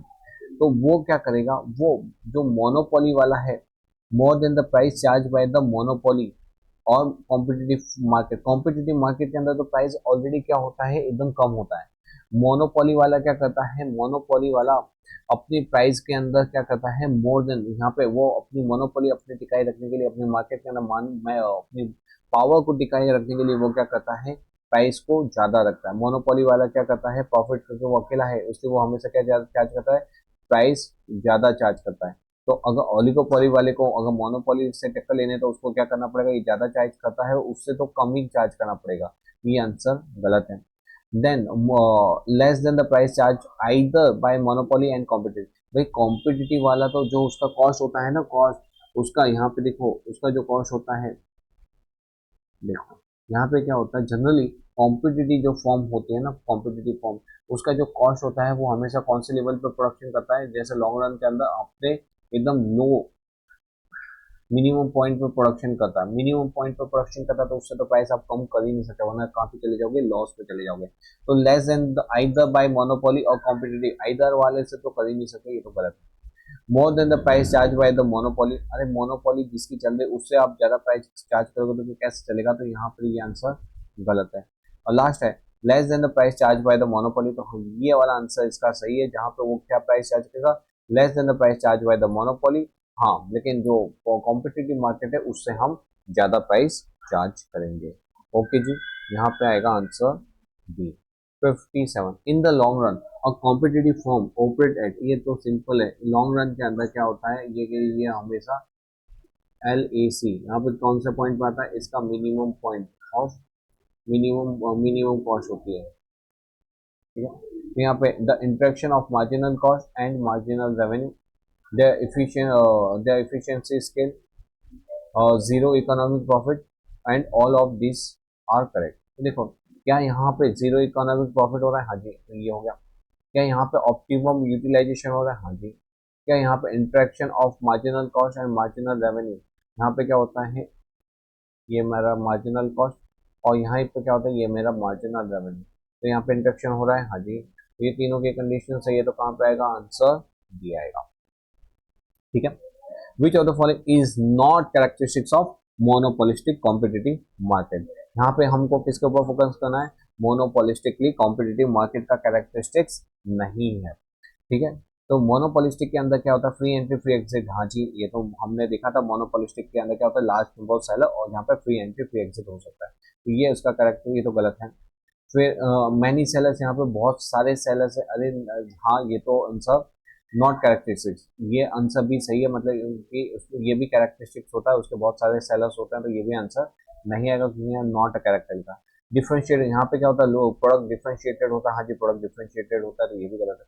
तो कौन सा आंसर आएगा, बी आंसर आएगा, क्योंकि यहाँ पे लिखा हुआ प्रॉफिट क्या होता है, लॉन्ग रन के अंदर एबनॉर्मल प्रॉफिट होता है, जो कि गलत है। मैंने आपको बताया था यहाँ पे क्या होता है, जब मोनोपोली के अंदर जब हम बहुत ज्यादा प्रॉफिट अर्न करते हैं ना शॉर्ट टर्म के अंदर, तब क्या होता है, फ्री एंट्री फ्री एग्जिट के कारण नंबर ऑफ सप्लाई बढ़ जाते हैं, और सप्लाई बढ़ते हैं तो इसके कारण उनको प्राइस डाउन करना पड़ता है, प्राइस डाउन करते हैं तो वो नॉर्मल प्रॉफिट अर्न करने लग जाते हैं। तो आंसर क्या आएगा, कि लॉन्ग रन के अंदर ऑलवेज ऑलवेज मोनोपोलिस्ट ऑलवेज कौन सा प्रॉफिट अर्न करता है, नॉर्मल प्रॉफिट ही अर्न करता है।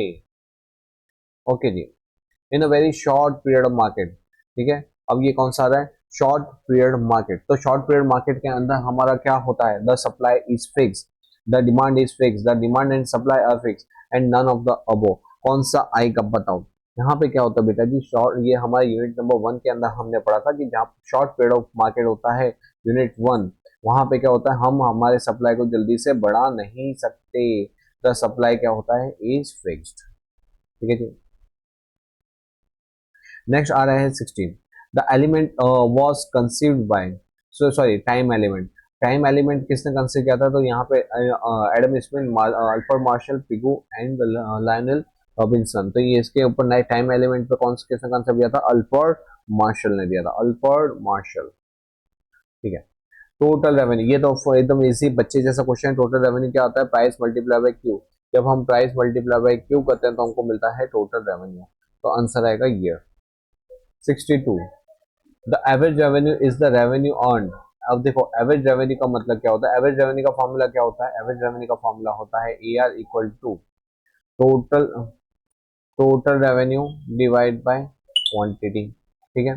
तो यहाँ पे हम क्या करते हैं, इसका मतलब कि मैं total quantity divide by total quantity, तो मेरा आता है एवरेज रेवेन्यू, मतलब मैं एक यूनिट पे कितना प्रॉफिट, कितनी सेलिंग प्राइस है, उसको मैं एवरेज रेवेन्यू को और क्या बोल सकता हूँ, प्राइस भी बोल सकता हूँ, हाँ। तो per unit is a revenue earn per unit of input, per unit of output, तो इनपुट तो हो ही नहीं सकता, तो ये तो इनपुट और इनपुट वाले गलत है। तो और डिफरेंशिएटेड हो सकता है क्या, नहीं नहीं, वो तो वो किसके लिए होता है, मार्जिनल रेवेन्यू के लिए। तो ए आर के लिए क्या आता है, तो ए आर के लिए तो हमारा total revenue divide by quantity होता है, तो वो क्या होगा, पर यूनिट ऑफ इनपुट, ये वाला आएगा। 62 के अंदर आंसर आएगा बी। नेक्स्ट ईआर, ईआर का मतलब क्या हुआ बेटा जी, ईआर का मतलब हो गया, मैंने आपको ऊपर ही बता दिया, ईआर का मतलब क्या होगा, TR upon quantity, ER TR upon quantity. Next ER is also known, ये भी मैंने आपको ऊपर बताया था कि ईआर ही क्या होता है, ईआर ही प्राइस होता है, तो यहाँ पे क्या आएगा, ईआर ही प्राइस है। सिंपल सिंपल क्वेश्चन है ना बेटा जी। Okay, next 65, marginal revenue can be defined as the change in the total revenue. अरे मार्जिनल रेवेन्यू क्या बोलते हैं, change in the total revenue resulting from, क्या आएगा यहाँ पे हमारा मार्जिनल रेवेन्यू है, ये आएगा change in total revenue T R upon change in quantity sold. तो जो क्वांटिटी सोल्ड हुई है उसका चेंजेस, तो यहाँ पे आंसर क्या आएगा, change in the quantity sold. कहाँ पे है answer, sale of additional unit of commodity, ये रहा sale of subsequent additional unit of commodity और sale of subsequent unit of product, ये नहीं होगा तो ये सेल सेल, तो यहाँ पे सब्सिक्वेंट यूनिट ऑफ प्रोडक्ट के लिए आता है। तो आंसर आएगा इधर बेटा जी 65 के अंदर, 65, रुको रुको रुको क्या लिखा था, sale of additional unit of commodity, sale of subsequent unit of product, sales of additional unit of commodity, sale of subsequent unit of product. बेटा जी रुको रुको रुको, यहाँ पे ना जो आंसर आएगा ना, हम एक एडिशनल यूनिट को सेल आउट करने से कितना एडिशनल मेरा मार्जिनल रेवेन्यू जनरेट होता है। जैसे कि यहाँ पे क्या होता है, जैसे मैं आपको एक बात बताऊँ मार्जिनल रेवेन्यू कैसे कैलकुलेट कर रहा हूँ मैं, प्राइस मैं अगर 18 प्रोडक्ट नहीं 10 प्रोडक्ट बेच रहा हूँ, 10 प्रोडक्ट की प्राइस कितनी है, और एज्यूम कर लेते हैं 9 रुपए है, तो यहाँ पे टोटल रेवेन्यू कितना हो गया, टोटल रेवेन्यू टी आर आ गया मेरा 90।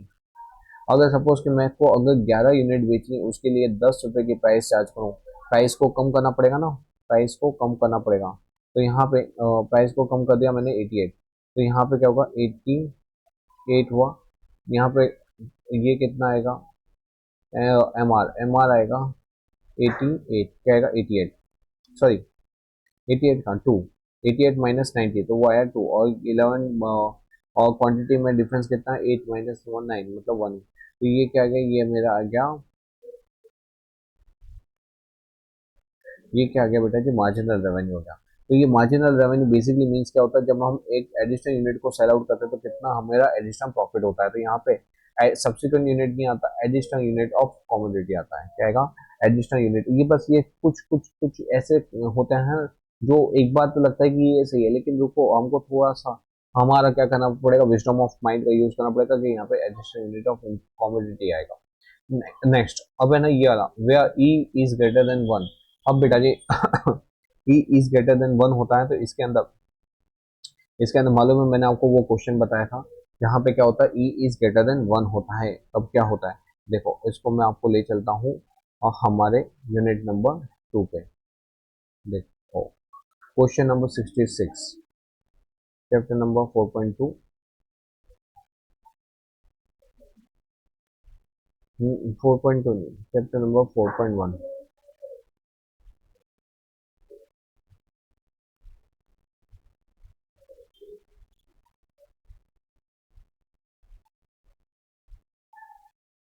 और chapter number 4.1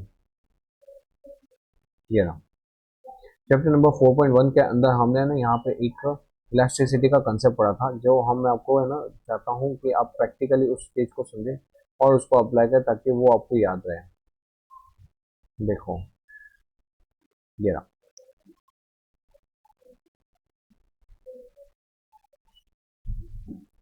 M R is equal to A R multiply by E minus 1 upon E, ठीक है, तो ए आर क्या हुआ ई 1 यहाँ पे A R is equal to E minus 1 upon E, और ये इसका चार्ट होता है।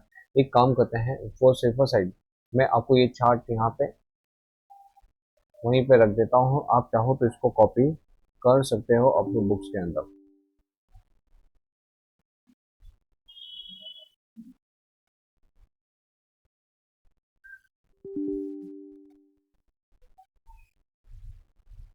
कोई बात नहीं, तो यहाँ पे ये नहीं हो रहा तो कोई बात नहीं। अब है ना बेसिकली मैं आपको एक कंसेप्ट अंडरस्टैंड करवाता हूँ। बेसिकली कंसेप्ट क्या होता है, आपका जो मार्जिनल रेवेन्यू होता है उसके बीच में इलास्टिसिटी वाला फॉर्मूला क्या बनता है कि A R multiply by E minus 1 upon E. अब ये जो ई होता है ना वो इलास्टिसिटी से रिलेटेड होता है। अगर इलास्टिसिटी एक से ज्यादा हुई, सपोज कि 2 हुई, तो 2 माइनस 1 मतलब 1 आएगा, और डिवाइड बाय 1 करेंगे तो क्या होगा, डिवाइड बाय 1 करेंगे तो यहाँ पे 0.5, तो ई आर से मल्टीप्लाई करेंगे, जैसे ये देखो ये रहा इलास्टिसिटी कितनी है 2 है, तो 2 माइनस 1 अपॉन 2, तो ये 2 माइनस 1 क्या 1/2, 1/2 से मल्टीप्लाई हो क्या 15। मतलब अगर ई ग्रेटर देन 1 होता है तो यहाँ पे आंसर क्या हो जाता है लेस देन, और आंसर उसका कम हो जाता है। लेकिन अगर ई कितना हो लेस देन 1 हो, लेस देन 1 हो तो उस सिचुएशन में क्या होगा, उस सिचुएशन के अंदर हमारा आंसर क्या हो जाएगा, नेगेटिव में चले जाएगा। क्या कहाँ चले जाएगा, नेगेटिव के अंदर जाएगा। तो जब टी आर क्या होता है, जब ई ग्रेटर देन वन होता है तब टी आर राइजिंग होता है। जब ई नेगेटिव में होता है तो टी आर क्या होता है, फॉलिंग होता है। ओके, अब हम आते हैं हमारे एमसीक्यू के ऊपर। वापस से आपको ये क्वेश्चन, ये फॉर्म याद हो गया होगा, फॉर्मूला ई माइनस वन अपॉन ई।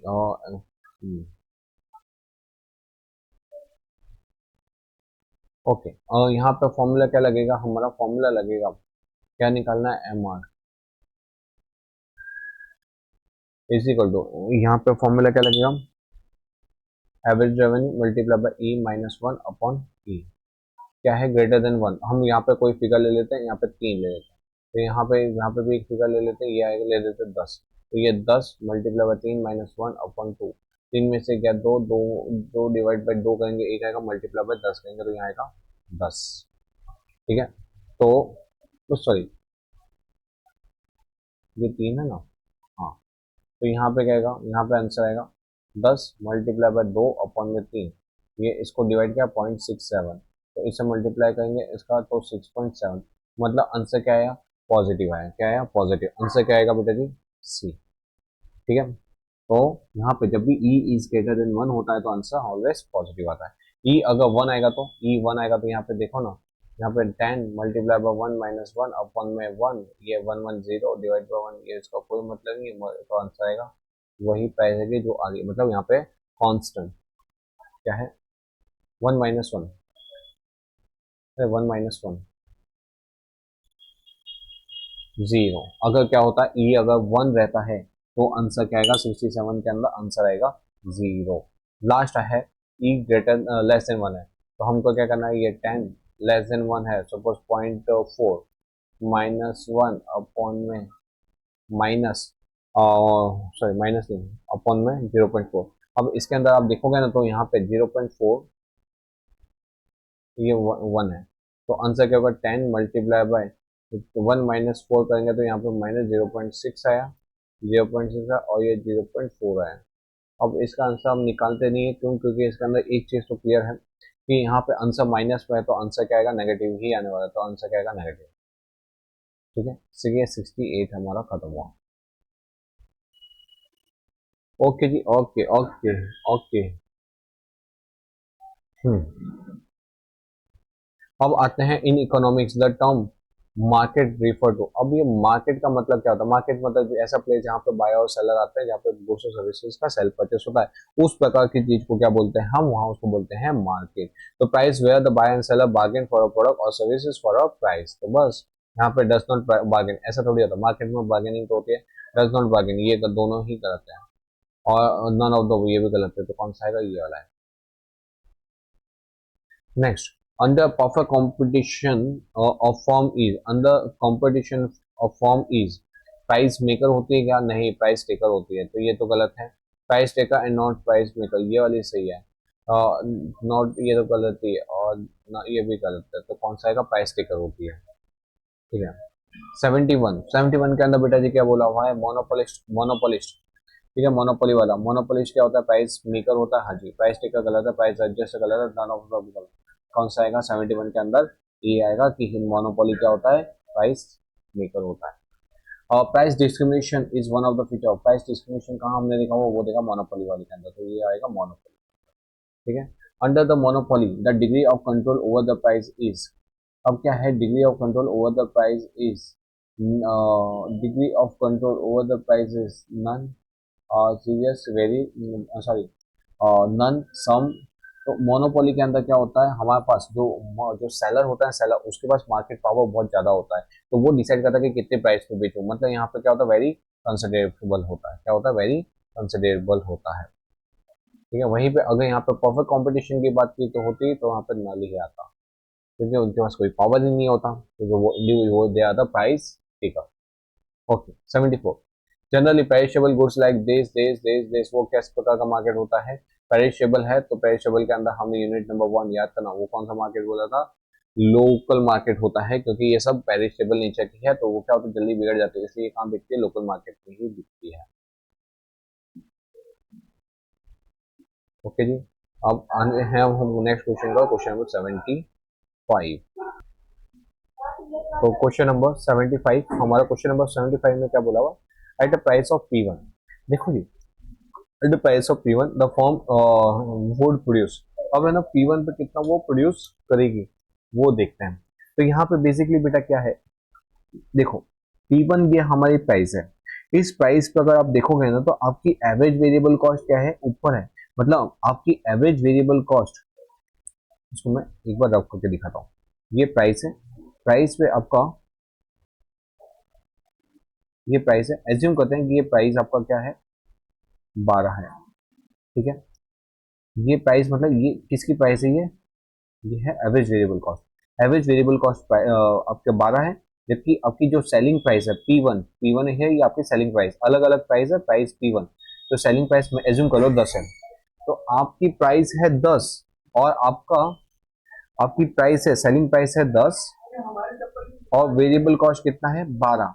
आपका क्या होगा यहाँ पे, लॉस होगा 2 रुपए का। उस सिचुएशन में क्या होगा, आप जितना ज्यादा यूनिट सेल करोगे और ज्यादा लॉस बढ़ता जाएगा। तो क्या हमको प्रोडक्शन करना चाहिए, ना ना ना, हमको प्रोडक्शन नहीं करना चाहिए। जब तक हम अपनी वेरिएबल कॉस्ट को, हमारी सेलिंग प्राइस वेरिएबल कॉस्ट को कवर अप ना करें, तब तक उस प्रोडक्शन नहीं करना चाहिए, टेम्पररी शट डाउन कर देना चाहिए। तो बताओ हमारा आउटपुट कितना होना चाहिए, टेम्पररी शटडाउन करना चाहिए, तो हमारा आउटपुट होना चाहिए जीरो आउटपुट। क्या होना चाहिए, जीरो आउटपुट। ठीक है जी, ओके। नेक्स्ट आता है सेकुलर पीरियड। देखो बेटा, सेकुलर पीरियड कौन सा मार्केट को बोलते हैं, सेकुलर पीरियड बताओ, आपको याद है, आपने याद किया था ना सेकुलर पीरियड, अलग अलग टाइप ऑफ मार्केट के अंदर हमने इसको देखा था, तब यहाँ पे इसको देखा था कि सेकुलर वाला कौन सा आता है। तो सेकुलर कौन सा मार्केट आता है, very short period, very long period और लॉन्ग पीरियड। तो आंसर आएगा very long period. Stock exchange, बेटा जी स्टॉक एक्सचेंज के अंदर आप एक कमोडिटी खरीदो कि 100 कमोडिटी खरीदो कि लाख खरीदो, प्राइस सेम होगा। अगर मैं खरीदूं तो भी मेरे को वही भाव मिलेगा जो मुकेश अंबानी को मिलता है, जो अनिल अंबानी को मिलता है। तो यहाँ पे ये कैसा मार्केट होगा, एक तो स्टॉक एक्सचेंज क्या होगा, रेगुलेटेड हो गया, तो ये आएगा रेगुलेटेड मार्केट। तो is the example of regulated market, is the example of regulated market, क्योंकि उसको सेबी रेगुलेट करता है। तो ये जो हमारा स्टॉक एक्सचेंज होता है वो किस प्रकार का मार्केट होता है, वो होता है रेगुलेटेड, क्योंकि उसको कौन रेगुलेट करता है, सेबी रेगुलेट करता है। ठीक है, ओके जी। और क्योंकि एग्जांपल मार्केट एग्जांपल बोला है तो रेगुलेटेड मार्केट।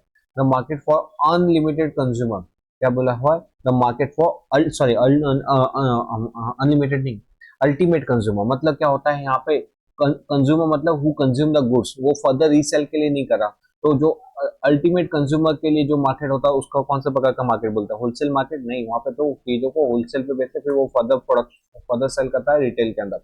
रेगुलेटेड नहीं, अनरेगुलेटेड नहीं, रिटेल मार्केट, कौन क्या होगा, retail market. Next 79, the condition of pure competition, ये बताया था मैंने, प्योर कंपटीशन उसके अंदर क्या होता है, 3 कंडीशन होती है, large number of buyer and seller, free entry and exit, homogeneous product, both A and B, and large number of buyer seller, homogeneous product, perfect knowledge about the market। बताओ क्या आएगा यहाँ पे, large number of buyer seller, homogeneous product, perfect knowledge about the market, कौन सा आएगा। अगर आप इसको देखोगे ना तो यहाँ पे large number of buyer seller वो यहाँ पे भी है, यहाँ पे भी है।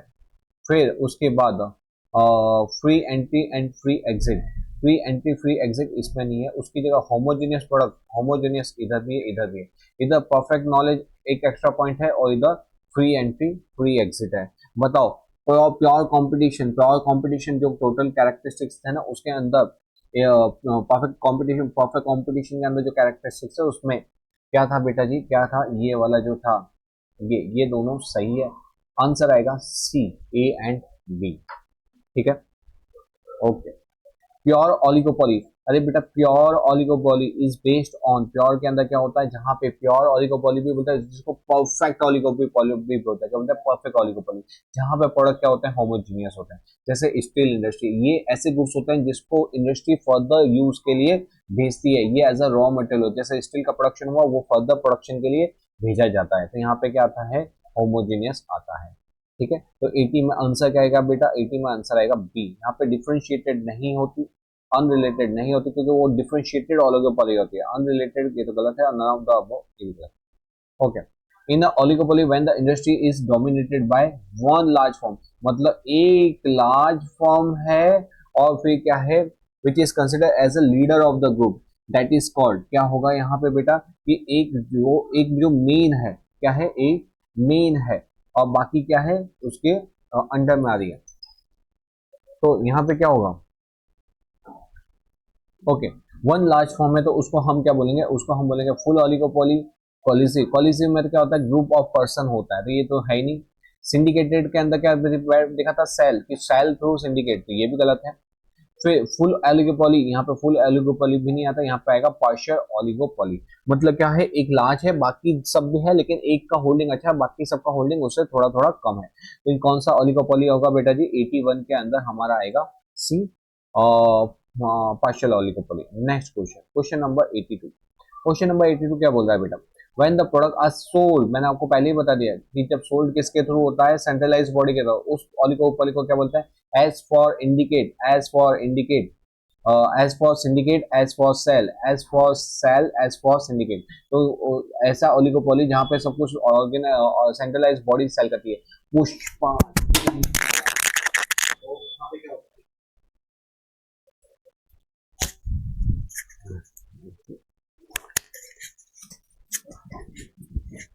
तो बेटा जी ये पुष्पा झुकेगा नहीं साला, वो हमने देखा था मूवी, वो क्या होता है कि वो सिंडिकेट, दम है तो रोक के बता, शेखावत रोक देगा तो छोड़ देगा, मैं सिंडिकेट, तो वहां पे क्या होता है, सिंडिकेट का वो मेंबर होता है तो वो बोलता है कि मैं सिंडिकेट छोड़ दूंगा, मतलब क्या होता है, as for sale, as for syndicate. अब आपको ये क्वेश्चन कभी भी नहीं भूलोगे इसका आंसर, ठीक है जी। Next question number 83, when the monopolist divide the consumer into separate sub market, ये क्या होता है, मोनोपोलिस्ट का मतलब कौन होता है, जो मोनोपोली वाला, जो मार्केट को क्या कर रहा है, सब डिवाइड कर रहा है, क्या कर रहा है बेटा जी, मार्केट को सब डिवाइड कर रहा है, उस सिचुएशन के अंदर चार डिफरेंट प्राइस, उसको क्या बोलते हैं, देख बेटा देख यहाँ पे ना, सब डिवाइड कर रहा है एंड चार डिफरेंट प्राइस बेस्ड ऑन सब मार्केट, मार्केट को डिवाइड करना सब मार्केट के अंदर, डिवाइड द कंज्यूमर इनटू सब मार्केट, कंज्यूमर को separate sub market and charge different price in different सब मार्केट, मतलब क्या क्या, location wise, rich market and poor market, ये हमने डिवाइड कर दिया मार्केट को लोकेशन वाइज, ठीक है। तो इसको हम कौन सा बोलेंगे, first degree, second degree, third degree. First degree में क्या बताया था, कंज्यूमर के हिसाब से, consumer to consumer price charge करो, वो फर्स्ट डिग्री। यहाँ पे कंज्यूमर टू कंज्यूमर नहीं, यहाँ पे हम पूरे मार्केट को दो भाग में, हम किसको बांट रहे हैं, मार्केट को बांट रहे हैं दो मार्केट के अंदर, ठीक है। यहाँ पे क्या करें हम, एक मिनट, यहाँ पे क्या बोल रहा है क्वेश्चन नंबर 83 कि हम किसके हिसाब से बांट रहे हैं, कंज्यूमर इनटू डिफरेंट सब मार्केट, हम मार्केट के अंदर rich market and poor market. First degree वाला बोलता है कि फर्स्ट कि इंसान का चेहरा देख के उससे प्राइस कलेक्ट कर, तो ये इंसान का चेहरा देख के नहीं करा, ये कंज्यूमर को दो मार्केट में, ये कि अगर आप रिच मार्केट से आ रहे हो ये रेट, पुअर मार्केट से आ रहा हो ये वाला रेट, तो यहाँ पे ये आंसर गलत है। सेकंड के अंदर बोला था क्वालिटेटिव, क्वांटिटी परचेस करते हैं तो सक्सेसिव परचेस करते हो तो आपको एक्स्ट्रा डिस्काउंट दिया जाएगा, तो ये आंसर भी गलत है, तो आंसर आएगा थर्ड डिग्री वाला। ओके जी, आंसर 83। नेक्स्ट आता है 84, under dash the monopolist will fix the price which will take away the entire consumer surplus। बेटा जी अंडर, अंडर कौन सा मार्केट होगा, under the monopolist will fix the price and which will take away the entire consumer, तो ऐसा कौन सा प्रकार का मार्केट होगा जहां पे वो ऐसी प्राइस चार्ज करेगा जहां पे आपको कुछ भी आपका कंज्यूमर सरप्लस बचेगा नहीं, कुछ भी आपका कंज्यूमर सरप्लस बचेगा नहीं, तो वो कहाँ पे होगा, वहां पे जैसे एक गरीब लोग जाएगा, डॉक्टर है, डॉक्टर के पास गरीब गरीब गया, वैसे तो वो क्या डॉक्टर चार्ज करता है 500 रुपये चार्ज करता है, लेकिन वो गरीब था उसने उससे कितना चार्ज किया 100, अब वो क्योंकि वो गरीब था उसको उसके पास पेइंग कैपेसिटी 100 थी और उसने चार्ज भी 100 किया, जो नॉर्मल व्यक्ति किया उसके पास पेइंग कैपेसिटी 500 की गया था उसने 500 ही चार्ज किया, जो रिच पीपल था वो सोचा था 1000 लेगा लेकिन उसने डॉक्टर ने लिए 1500 और उसने फिर उसको 1500 दिए, मतलब यहाँ पे क्या होता है इस केस के अंदर जब पर्सन टू पर्सन अमाउंट जब कलेक्ट की जाती है तो वहां पे कंज्यूमर सरप्लस क्या हो जाता है, कंज्यूमर सरप्लस निकल जाता है। तो कौन सी डिग्री है, पर्सन टू पर्सन आप चार्ज करो जहां पे कंज्यूमर सरप्लस क्या हो जाता है, टेक अवे हो जाता है, मतलब नील हो जाता है, उसको बोलते हैं फर्स्ट डिग्री, तो ये वाला आएगा, ठीक है जी, ठीक है। Okay, price discrimination is related to, price discrimination क्या हो सकता है, टाइम के अकॉर्डिंग, मूवी मॉर्निंग टाइम सस्ते, लेट इवनिंग टाइम महंगे, साइज ऑफ परचेज, आप बल्क परचेज करो ज्यादा डिस्काउंट, इनकम, इनकम के हिसाब से गरीब जाएगा कम रेट, अमीर जाएगा ज्यादा रेट, तो क्या होगा, एनी ऑफ द अबोव। तो प्राइस डिस्क्रिमिनेशन किसी भी प्रकार से हो सकता है, तो आंसर आएगा D, any of the above. The firm and the industry are one, मैं ही बादशाह हूं इस मार्केट का और कोई सेलर ही नहीं। कौन सा प्रकार का मार्केट आएगा, मोनोपोली। ठीक है, परफेक्ट कंपटीशन में लार्ज सेलर होते हैं तो ये तो हो नहीं सकता, मोनोपोलिस्टिक के में लार्ज सेलर होते हैं तो ये भी नहीं हो सकता, डुओपोली के अंदर कितने सेलर होते हैं, दो सेलर, कितने सेलर होते हैं, दो होते हैं, तो ये भी नहीं हो सकता। यहाँ पे किसकी बात की है, ओनली वन, वन की बात की तो कहेगा मोनोपोली। नेक्स्ट, नेक्स्ट है demand curve. The demand curve of a monopoly firm, अब देखो the demand curve of a monopoly firm कैसा होता है, विल बी, यहाँ पे वो कैसे प्राइस चार्ज करते हैं, वो प्राइस कुछ इस तरह से चार्ज करते हैं, एवरेज रेवेन्यू उसका क्या होता है, डाउनवर्ड, क्या होता है, डाउनवर्ड होता है, मतलब कि अगर ज्यादा यूनिट सेल आउट करने के लिए उनको अपनी प्राइस को कम करना पड़ता है, तो इसका कैसा शेप बनता है, डाउनवर्ड स्लोपिंग। कैसा शेप बनेगा, डाउनवर्ड स्लोपिंग कर्व बनेगा।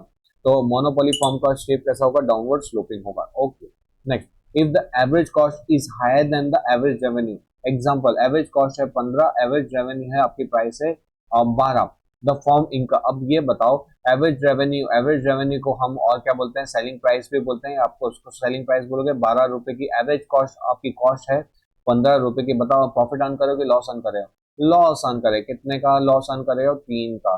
तो बताओ इसमें याद करने की जरूरत है क्या, कुछ नहीं, ऐसे लॉजिकली सोचो, आराम से आंसर आपके सॉल्व में।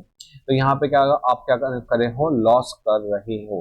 ठीक है, 88 का आंसर आएगा C. Next, which of the following statement is correct, कौन सा स्टेटमेंट करेक्ट है, price rigidity is important feature of monopoly, अरे प्राइस रिजिडिटी आता है किंड डिमांड का, जो होता है ओलिगोपोली, जिसके अंदर क्या होता है, ऊपर से कुछ ऐसा होता है और नीचे से कुछ ऐसा होता है, और ये हमारा क्या होता है, ये हमारा यहाँ पे हमारा किंड बनता है, क्या बनता है, किन, कि इस ना तो प्राइस को बढ़ाऊंगा ना प्राइस को घटाऊंगा, वो मोनोपोली में नहीं होता, तो ये आंसर गलत है। Single selling cost are possible under perfect, अरे परफेक्ट कंपटीशन के अंदर सेलिंग कॉस्ट की जरूरत ही नहीं, क्योंकि प्रोडक्ट होमोजेनियस है, तो आप प्रोडक्ट और सभी को सभी का चीज का नॉलेज होता है, तो यहाँ पे आप अपना एडवर्टाइजमेंट क्यों करोगे, तो ये भी आंसर गलत है। Under perfect competition factor of production do not move freely, अरे नहीं नहीं, फैक्टर परफेक्ट कंपटीशन के अंदर तो क्या होता है, वो ये मोबिलिटी ऑफ फैक्टर होता है, ये इजीली मूव करते हैं। ठीक है, तो ये आंसर भी गलत है। And industry consist of many form, तो हाँ, इंडस्ट्री का मतलब क्या होता है, इंडस्ट्री मतलब जितनी भी फॉर्म्स होती है ना, उन सबका कलेक्टिव, उनको कलेक्टिव बोलो, क्या बोलोगे आप, कलेक्टिव उनको इंडस्ट्री बोलोगे, तो दैट इंक्लूड इंडस्ट्री के अंदर मैनी फॉर्म्स आती है, तो ये आंसर सही है, तो आंसर आएगा D. Next, question number 90, question number 90 क्या बोला, which of the following statement is incorrect, under the monopoly there is no difference between form and industry, हाँ, क्योंकि फॉर्म ही इंडस्ट्री होती है, क्योंकि वहां पे कौन सेलर होता है, एक ही सेलर होता है, जब एक ही सेलर होता है तो वही फॉर्म है, वही इंडस्ट्री है। Which of the statement is incorrect, तो ये तो करेक्ट है, तो ये आंसर गलत, ये आएगा नहीं। द मोनोपोलिस्ट में restrict the output and raise the price, monopolist क्या कर सकता है, क्योंकि मोनोपोलिस्ट मतलब मोनोपोली वाला जो सेलर है वो रिस्ट्रिक्ट कर सकता है आउटपुट को, जिसके कारण शॉर्ट सप्लाई होगा, क्योंकि और कोई सेलर नहीं है, इसलिए वो अपनी प्राइस को बढ़ाएगा, तो ये भी आंसर सही है। ठीक है, ये आंसर सही है, ये आंसर सही है। हमको पूछा which is incorrect, the commodity offer for cell under the perfect competition will be heterogeneous, बेटा जी हेट्रोजीनियस का मतलब होता है अलग अलग प्रकार की होती है, मतलब उसकी क्वालिटी वाइज अलग अलग होता है, no no no no, homogeneous के अंदर जो क्वालिटी होती है होमोजीनियस, क्या होती है, होमोजीनियस, हेट्रोजीनियस नहीं होती, तो this is the incorrect answer, मतलब ये वाला आंसर हमारा सही है। ये वाला भी देखते हैं, product differentiation is peculiar to the monopolistic competition, तो हाँ, प्रोडक्ट मोनोपोलिस्टिक कंपटीशन के अंदर क्या होता है, प्रोडक्ट डिफरेंशिएशन होता ही होता है, तो ये आंसर भी सही है, मतलब हमारा कौन सा आंसर गलत है, सी आंसर गलत है। ओके, नेक्स्ट 91, 91 में क्या होता है, for market the essential condition is, market के अंदर क्या होता है, बहुत सारे बायर, बहुत सारे सेलर, वो सब होता है, तो यहाँ पे बेटा क्या होगा, यहाँ पे द पर्टिकुलर जोग्राफिकल प्लेस होता है, कंट्रोल ऑफ द गवर्नमेंट होता है, close contract between buyer and seller, and none of this, तो मार्केट, इसमें क्या कंडीशन, कौन सी कंडीशन एसेंशियल होती है, तो कौन सी कंडीशन आएगी, क्या होने चाहिए, वहां पे बायर एंड सेलर होने चाहिए, क्या होने चाहिए, बायर एंड सेलर, तो यहाँ पे आंसर क्या आएगा, एसेंशियल कंडीशन मार्केट, क्योंकि मार्केट के बिना अगर मार्केट में बायर और सेलर नहीं होगा तो फिर मार्केट कैसे बनेगा, ठीक है। तो क्या होता है 91 के अंदर आएगा C. Okay okay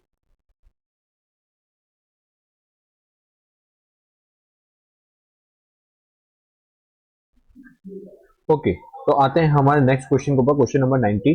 question number 92, अरे ये तो वही जो हमने क्वेश्चन नंबर 1 और 2 में इनिशियल देखा था वैसा ही है कुछ। प्राइस दे रखी हुई है इतनी क्वांटिटी, तो इतनी प्राइस पे इतनी क्वांटिटी है, हाँ जी। और 12 प्राइस पे 4 की क्वांटिटी, 12 प्राइस पे 4 की क्वांटिटी। और क्या पूछा हुआ हमको, एम आर।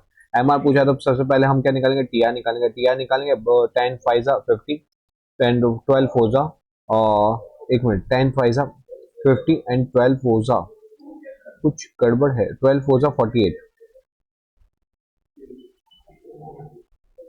12 हो जा 48।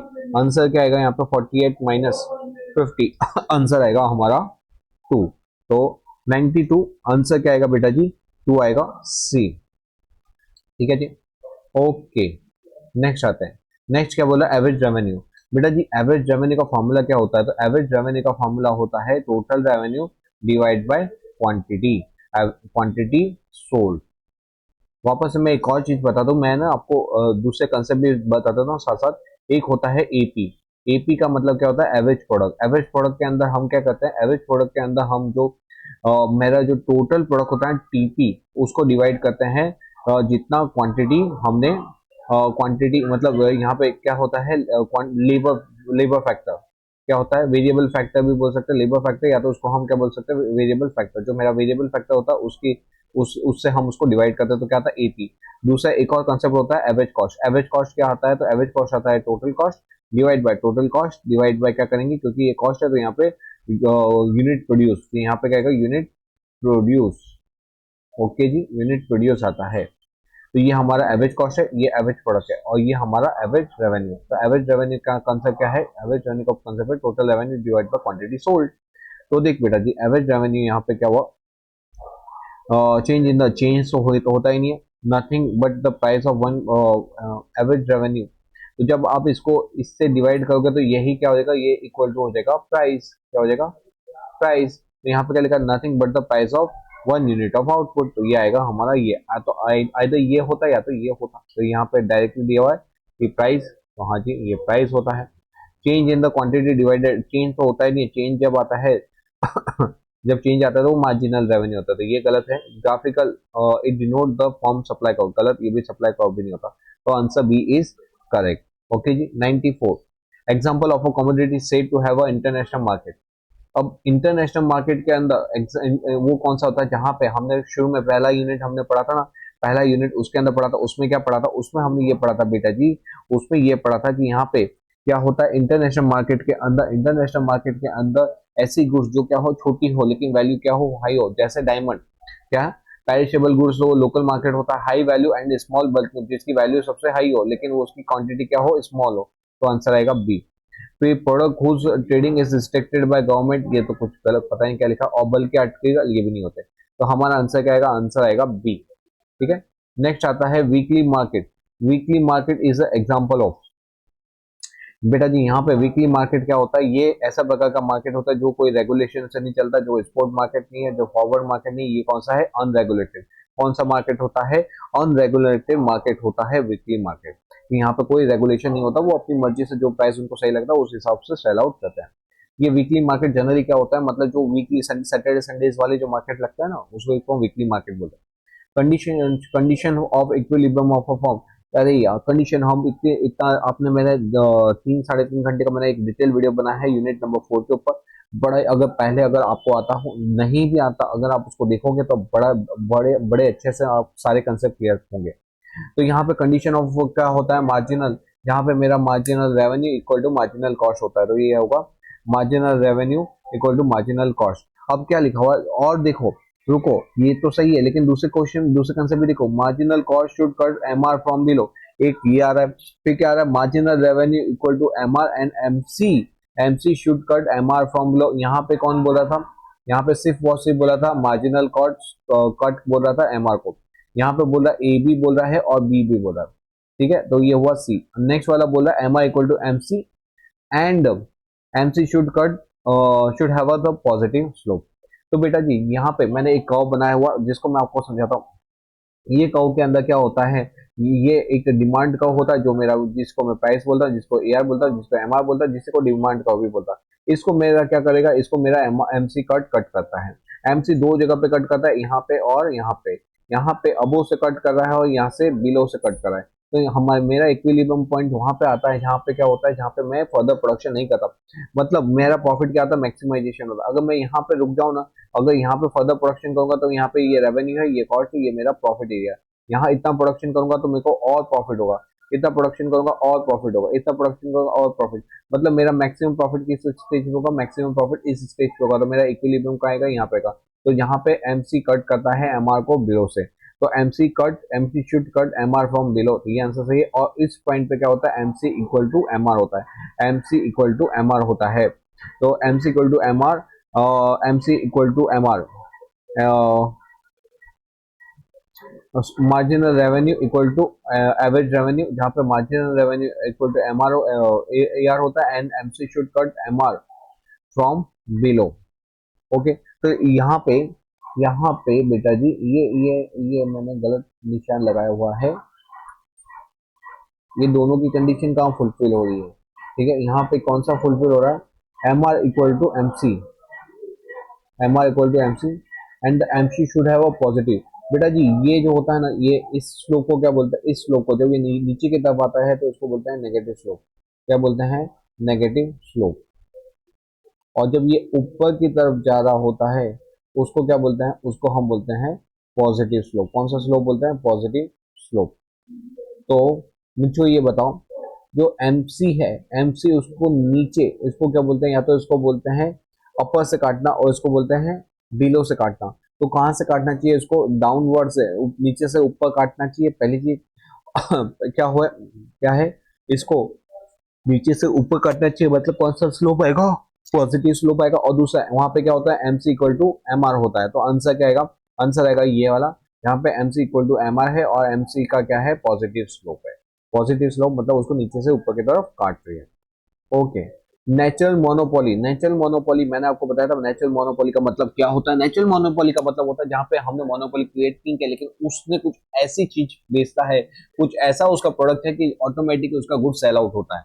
तो is the enormous goodwill enjoy by a firm. Okay, they are strengthened legal, ये लीगल रिस्ट्रिक्शन वगैरह कुछ नहीं होती उसके अंदर, नेचुरल मोनोपोली के अंदर। They are the very large economy of scale, they are very large economy of scale and they are business combination and they are business, नहीं बिजनेस कॉम्बिनेशन और कार्टेल से तो आप वो क्रिएट करते हो, क्या करते हो, उसको क्रिएट कर रहे हो। लेकिन यहाँ पे क्या होता है, ठीक है, तो यहाँ पे नेचुरल मोनोपोली क्या हो गई कि आपका प्रोडक्शन, मतलब लोग इतने आपके प्रोडक्ट को खरीदते हैं कि आपकी नेचुरली आपकी मोनोपोली हो चुकी है। तो यहाँ पे क्या आएगा, यहाँ पे आपका नेक्स्ट वाला, they are the business combination, ये बिजनेस कॉम्बिनेशन वाला भी आंसर हमारा गलत है। स्ट्रिंजेंट वाला भी गलत है। There is enormous goodwill enjoyed by a firm, ये और नेक्स्ट वाला है, they are the large number of large economy of scale. तो ये वाला आंसर आएगा इसका सही। They are large economy of scale, मतलब इतना उसका सेलिंग हो रहा है कि ऑटोमेटिकली क्या हो रहा है, उसकी मोनोपोली हो चुकी है। तो यहाँ पे हम इसको टिक करेंगे, ठीक है जी बेटा। Okay, 98, price discrimination can not. Price discrimination मतलब प्राइस का भेदभाव, वो परसिस्ट कौन से मार्केट में नहीं दिखता, तो वो हमको मोनोपोली, मोनोपोलिस्टिक, ओलिगोपोली, ये जो मार्केट होता है ना उसके अंदर आप अलग अलग प्राइस पे चीजों को सेल आउट कर सकते हैं, लेकिन परफेक्ट कंपटीशन के अंदर तो आपको हमेशा एक ही प्राइस पे सेल आउट करना है। इसलिए कौन सा आएगा, प्राइस डिस्क्रिमिनेशन कहाँ नहीं देखने को मिलेगा, वो होगा परफेक्ट कंपटीशन के अंदर, परफेक्ट कंपटीशन के अंदर। ओके, स्विजी, स्विजी मॉडल को और क्या बोलते हैं, हमारा किन डिमांड को, ठीक है। ये कहाँ पे हमको देखने को मिलता है, ओलिगोपोली मार्केट में। स्विजी explain the concept of price rigidity, जहाँ पे वो जो सेलर होता है अपने प्राइस को चेंज नहीं करता, वो कौन से फॉलोइंग मार्केट में आता है, ओलिगोपोली मार्केट के अंदर आता है। मैंने आपको पहले ही बता दिया, तो ठीक है। Combination of monopoly market and monopsony, याद रखना मोनोपोली का मार्केट का मतलब कौन होता है, सिंगल सेलर। मोनोपसोनी मतलब सोनी मतलब बायर, तो मोनो मोनो मतलब सिंगल, बायर तो एक सिंगल बायर और सिंगल सेलर वो मिलके क्या बनाते हैं, वो बनाते हैं बाइलेटरल मोनोपोली। क्या बनाते हैं, वो बनाते हैं डुओपोली मार्केट, ठीक है। देखो यहाँ पे पहले ना मैं आपको पहले वो सॉरी डुओपोली मार्केट नहीं, यहाँ पे कहेगा बायलेटरल मोनोपोली। बायलेटरल मोनोपोली क्यों आएगा बेटा? डुओपोली का मतलब डुओ मतलब दो, डुओ मतलब होता है टू, और पॉली मतलब सेलर, पॉली मतलब सेलर, तो दो सेलर। नहीं जी नहीं, यहाँ पे क्या है? मोनोपोली एंड मोनोप्सोनी, सोनी का मतलब तो बायर हुआ, तो एक सेलर एक बायर, तो ये तो दोनों सेलर ही होगा, तो ये तो हो ही नहीं सकता, गलत। फिर ओलिगोपोली, उसमें तो 2 से 10 तक के बीच में, ये भी गलत। बाइलेटरल मोनोपोली के अंदर क्या होता है? One seller one buyer, one seller and one buyer, तो वो क्या आएगा? Bilateral monopoly market. And monopolistic market के अंदर तो मैनी सेलर होते हैं, तो ये भी गलत है, ये भी गलत है, और ये भी गलत है। आंसर कौन सा आएगा? C. Last, yes. Price varies by the attribute such as location, customer segment. अरे जी, डिग्री हमने पढ़ा था, first degree, second degree, third degree. इसके अंदर क्या होता है? यहाँ पे ये based on customer to customer, customer का चेहरा देख के उसका हम फीस चार्ज करते हैं, उसका क्या बोलता है? First degree. सेकंड डिग्री के अंदर क्या होता है? जब हम क्वांटिटी बेसिस के ऊपर, अगर आप ज्यादा क्वांटिटी परचेज करोगे ज्यादा डिस्काउंट, कम क्वांटिटी परचेज करोगे कम डिस्काउंट, सक्सेसिव यूनिट्स के ऊपर आपको ट्रेंड्स वाला, सक्सेसिव के अंदर आपको आना तो आपको डिस्काउंट मिलेगा, मतलब नेक्स्ट परचेज में आपको डिस्काउंट मिलेगा। ठीक है, और थर्ड डिग्री के अंदर क्या होता है? यहाँ पे हम मार्केट को बांट देते हैं, सेगमेंट कर देते हैं, उसके location wise, gender wise, area wise, तो उसको कौन सा बोलता है? Third degree. यहाँ पे हम क्या कर रहे हैं? कस्टमर को कैसे बांट रहे हैं? लोकेशन वाइज, और या तो कस्टमाइज सेगमेंट करे, तो कौन सा आएगा जी? Third degree. ठीक है, तो यहाँ पे आंसर आएगा 101 हमारा, थर्ड डिग्री 101 में आएगा सी, सी थर्ड डिग्री। तो बेटा जी, एक मिनट। तो बेटा यहाँ पे हमने क्या किया? हमने बड़े ही मजेदार तरीके से हमारा जो चैप्टर नंबर 4 था उसके सारे एमसीक्यू देखे, बड़े ही अच्छे से देखे हैं। आई होप आपको मजा आया होगा इसको करने के अंदर। मैंने कंसेप्चुअल वाइज आपको क्लैरिटी की है। अब आप क्या करोगे?